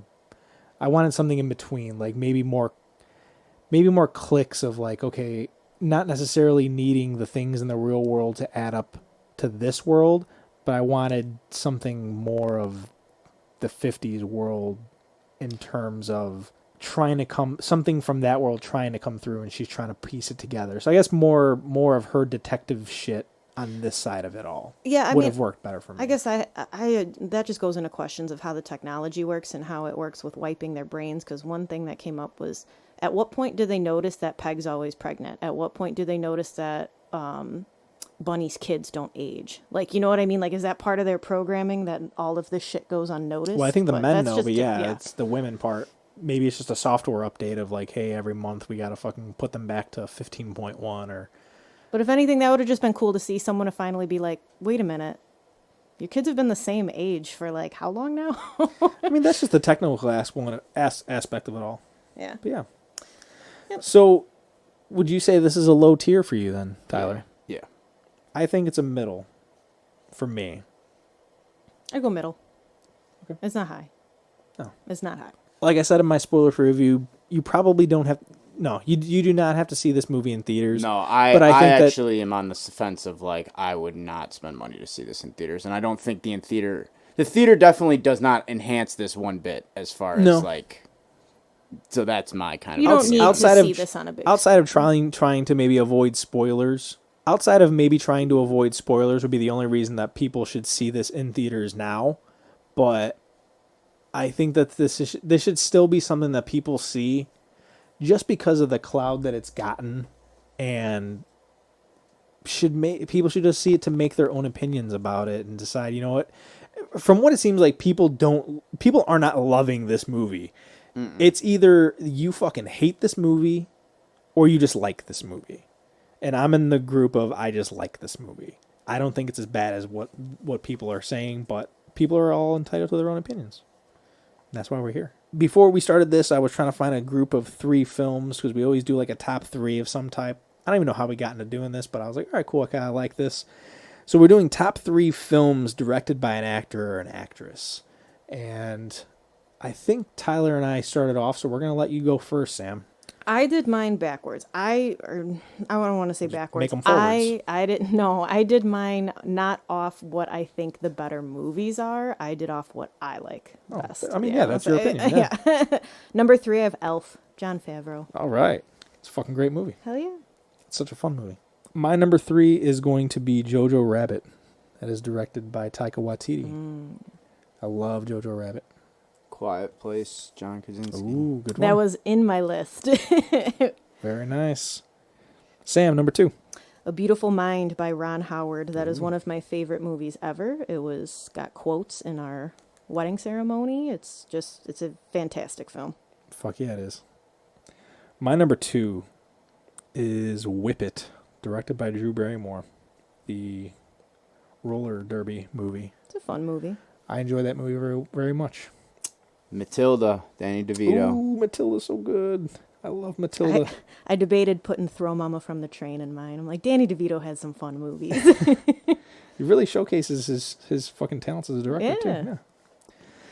Yeah. Number 1, Sam. Thor. I love Thor by Kenneth, was it Branagh? Branagh? Yeah. I don't know how to say Branagh. Yeah. Mm-hmm. I love the original Thor. Other than his blonde eyebrows. I fuck with that movie all day. My number 1 is The Town. Yeah, same. What? Yeah. Hell yeah. That's like one of my favorite Town, movies, Ben Affleck. period. Fuck yeah. It's a great movie. That's You always get to see Jeremy Renner just be Boston. It's great. fucking see all of them. We Boston. But he just hits it hard. Yeah, everything about. There's a part of me that wanted to go. Like I really liked Gone Baby Gone, and I like Argo, but Yeah, I mean, I don't won think a fucking Oscar for they're just Argo. they're just not as entertaining as The Town is, and this isn't about what the better film is. It's about our 3 favorites. So Yeah. yeah, The Town. Fucking, that's a good pick, Tyler. We're gonna head off into our replay watch now. Just letting you guys know we replayed watch recently, and my read is also gonna be a read that Sam did. So this is a new comic. This is called Batman Superman World's Finest. Yeah. And this is an awesome comic. They just finished their 7th issue, but the first 6 issues will be in a book pretty soon. There's a lot of people who say, like, Superman will kick Batman's ass, no problem. And this is just another one of those comics where it proves Batman's got everything in the fucking bag. There is no chance He doesn't miss a goddamn he thing. doesn't. They don't fight, but it's just there's things in this comic that Batman is just And Superman depends on Batman to does. notice, and he knows he'll notice, and it's great. yeah. Superman does this thing where he sacrifices something, and you think as a reader, no fucking way, they just lost. And then in the next issue, Batman's like, why would you do that? Clark, why would you do that? And Clark's like, because I knew you were going to fix it. I knew that you had the answer already, so that's why I did He had it. that, like, took you long enough quip. Yeah, the writer does a fantastic job, and the art in it's just the right amount of realism and darkness and shit like that. So I do recommend World's Finest. I'll let everybody know when the book of the first 6 issues come out for that story arc. But yeah, check out World's Finest, Batman Superman. It's fucking awesome. For my play, I've been playing Mafia Definitive Edition. It's nice. Well, Mafia is essentially just Grand Theft Auto, but That's an older game, right? it is, but they remastered it like Yeah. a year ago, so it's all redone, better graphics, and it's just a little smoother. I remember But seeing it's like the game holds up. It's a fun story. It's like really like you get those like 1920s gangster, like you're just in the mob, dude. You said Like, it was like a Grand Theft. It's a Grand Theft Auto it's type? essentially like Grand Theft Auto. Yeah, well, Okay. the first one's a little bit more linear story, but the second and third one's more like open world, just run around and do what you want, but you work for the mob and you're trying to like work your way up and get involved in different crime businesses and just rise your way to the top. So it's a fun play, and it's like cheap because it's been out for a while, so it's on sale. So I'm surprised it holds up really well. Oh, As far nice. as it's a lot of fun as far as like playing, and it feels very time appropriate. Like you feel like the cars move like they do in the 20s. Like everything just feels very 20s. The guns is very 20. Everything is very time appropriate. So I don't know, it's been a lot of fun. So it's a trip down memory lane. Would you say that it's more fun than playing like I'm thinking mob, so Grand Theft Auto 3 was more mob and tight. No, Grand Theft Auto. These games are made because of Grand Theft Auto. You know what I mean? Okay. That's the big dog of it. But I think it's a good spin-off of like, I want something that's Grand Theft Auto, not Grand Theft But Auto. in the 20s. Yeah. Correct. Okay, cool. That's what it is. Yeah. So. No, yeah, I remember seeing the promotions for that when it first Yeah, came out 'cause, yeah. in the fucking early thousands, I Yep. think. Yeah. Yeah, it did really well. It was a big Yeah. game. I think it won like Game of the Year and all that shit. So it's a big famous game, but it's just been years since I've actually sat down and played it, and I restarted and I was like, damn, it's pretty damn good. Nice. Yeah. So our watch, I'm saying our because Sam and I watch this well. In case you guys don't know, Sam is my wife. Sometimes. No. Yeah. No, we watched and finished The Sandman on Netflix. Nice. And it's based off a comic, and it's something that Lori from the comic book store has every week. I'd come in and she's like, "How many episodes you watch? Did you Is it good? finish?" Did you finish?" Like we went in for multiple weeks, and I was like, "No, I only did this many," and we finally finished it one night. She was so excited, and there's actually audiobooks of it on Audible, and I'm very interested to know more about the story because it has not been picked up for a second season yet. But the acting in it is fucking phenomenal. The CGI is done so well. They have these fight scenes. So this main character has a fight scene with the devil because they're all essentially just gods, siblings and gods of their own realm. So death and the devil are different people. Desire, yes. Despair. But the Sandman Morbius has a battle with the devil, and you're thinking, oh man, this is going to be huge. This is going to be a big CGI thing, but it's not. It's all done through. It's like a mind wit fight. Yeah, so they're like, I battle you with the deadliest snake ever, and they try to outwit. Yeah, like fucking Doctor Strange playing Mozart fucking pianos, dude. In a way, it's they eventually You have to outsmart what the other person picks. Yeah, so he says I know that was a joke. Oh, I know. I was gonna say I wasn't a big fan of that, but Yeah, it's a joke. But, let's not do the Mozart fight. but no, it was very cool. The story is very interesting. It took me 2 or 3 episodes to get really into it. Out of the, I think 11 episodes are up there, but it took me 2 or 3 to actually say. It had to have been the third one because there's no way I would have went more than 3 if I didn't like it. But the first episode is very good. The second episode kind of drags, and the third episode picks up towards the end, and you're like, okay, now I'm in this. So if anybody wants to check it out, it is a comic book. It is I've seen good a reviews. show It's getting good now. reviews. Yeah. So and it is an audiobook. So if you guys want to check it out, or you guys want to talk to me about it because you guys have watched it, let me know. I'd love to chat about it. Speaking of which, audiobooks, bonus nerd news. Audiobooks are coming to Spotify. Oh, really? Yeah, like a Okay. ton of them. Yeah, so I'm kind of excited. I don't know when exactly, but yeah, that's their big thing they're pushing out. That a bunch of audiobooks are coming to Spotify. I believe the next one I'm Cool. gonna listen to is Knock at the Cabin Door. It's gonna be the knock at the cabin. So Yeah, I gotcha. I want to know what the fuck's happening before I go into that. I don't. So And don't watch tell them me. change it on I'll let you know if it's good or bad. I hope they change the Unless you don't want to know that either. No, I don't. Okay. I watched for the first time Ratatouille. Yeah. Wasn't that big of a fan, to be No? honest. Nah. What didn't you like about it, though? I don't know. I just...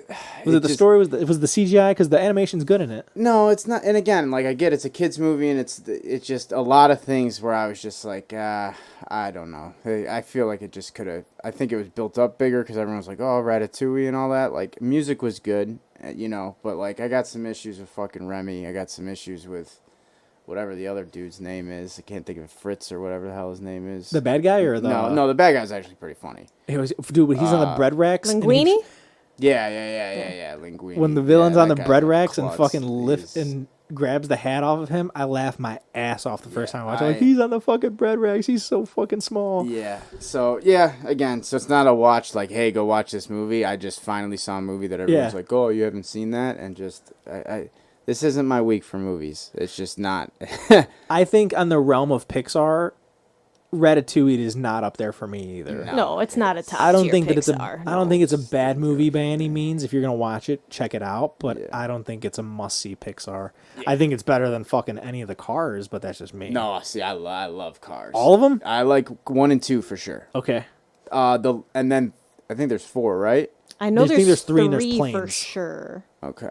There are don't some fucking Cars sign-off 1, movies. though, on book, I will be on book. I fuck Cars 1 for sure. I like Cars 1. Cars 1. I like Cars 1. I've only seen it one There time are though. 3 and Cars, and there is a TV series, Cars on the Road. There you go. Yeah, there's like Mater shorts and shit like Yeah, that. I The know. Mater Well, shorts Mater's are got a lot of, hysterical. yeah. The Mater shorts are fucking awesome, but yeah. But yeah. So. But no, Ratatouille is good. It's not the greatest Pixar, but definitely up there. Or definitely a movie. It's so Tyler would say it's a movie. That being said, Tyler's gonna let you guys know what we got in store for the next episode for you guys. So the next episode will be coming out October 3rd, and it will be kind of like our horror mega episode. So basically, we're going to have 5 categories, and we're going to pick a top horror movie and kind of talk about it a little bit. We're not going to like break them down super intense or whatever. We're just going to kind of talk about them, Share. share and everything like that. I'll give you 2 categories. Psycho slasher serial killer type category. That'll be one big one. And we'll also have a ghost / paranormal type category. So those are just 2 of the 5 that we're going to have. So you get an idea of what we're kind of doing here. We're going to sectional different types of horror movies off and kind of pick our favorites out of that description. So Yeah, each one of us, between me, Tyler, and Sam, we're all gonna have one movie for each of those categories to let you guys know what we think are the best ones. Or yeah, it's not gonna be a rank of like what is the best of all time. It'll just be it's our like opinion. a personal. Yeah, trying to get everybody. What are our favorite spooky movies? Yeah, everybody's getting into October, and you're gonna be starting your lists of what you're gonna watch through every day. One scary movie per day in October. So we just want you to give you guys a different option of something you haven't seen before. So we figured that'd be fun. In the meantime, you guys could check us out somewhere else, and Sam's going to let you guys know where. Yep, you can head to YouTube first at No Nerds Were Harmed. We don't do video for every episode, but all the audio is on there for you. You can hang out with us on Facebook and Twitter. We'll share everything from our nerd news, just random things throughout the week. That is at NNWH Pod. For our Twitters, you can find us individually. Matty is the Matman22, Tyler at Gambit the Goon, and myself at Samwise1227. Both of those will see polls, fan cast picks, etc., platforms, what Tyler's playing, what we're watching, reading, etc. And you're already listening to us on something, so thank you. Tell your friends they can find us on Apple Podcasts, Spotify, Amazon, whatever their preference is. You're more than likely to find us on there. We appreciate any form of listening. That's right, and that's all we got for you guys. We hope you enjoyed the episode. We enjoyed making it for you. So until next time, stay nerdy. I'm Maddie. I'm Tyler. Catch you in the next one. Nothing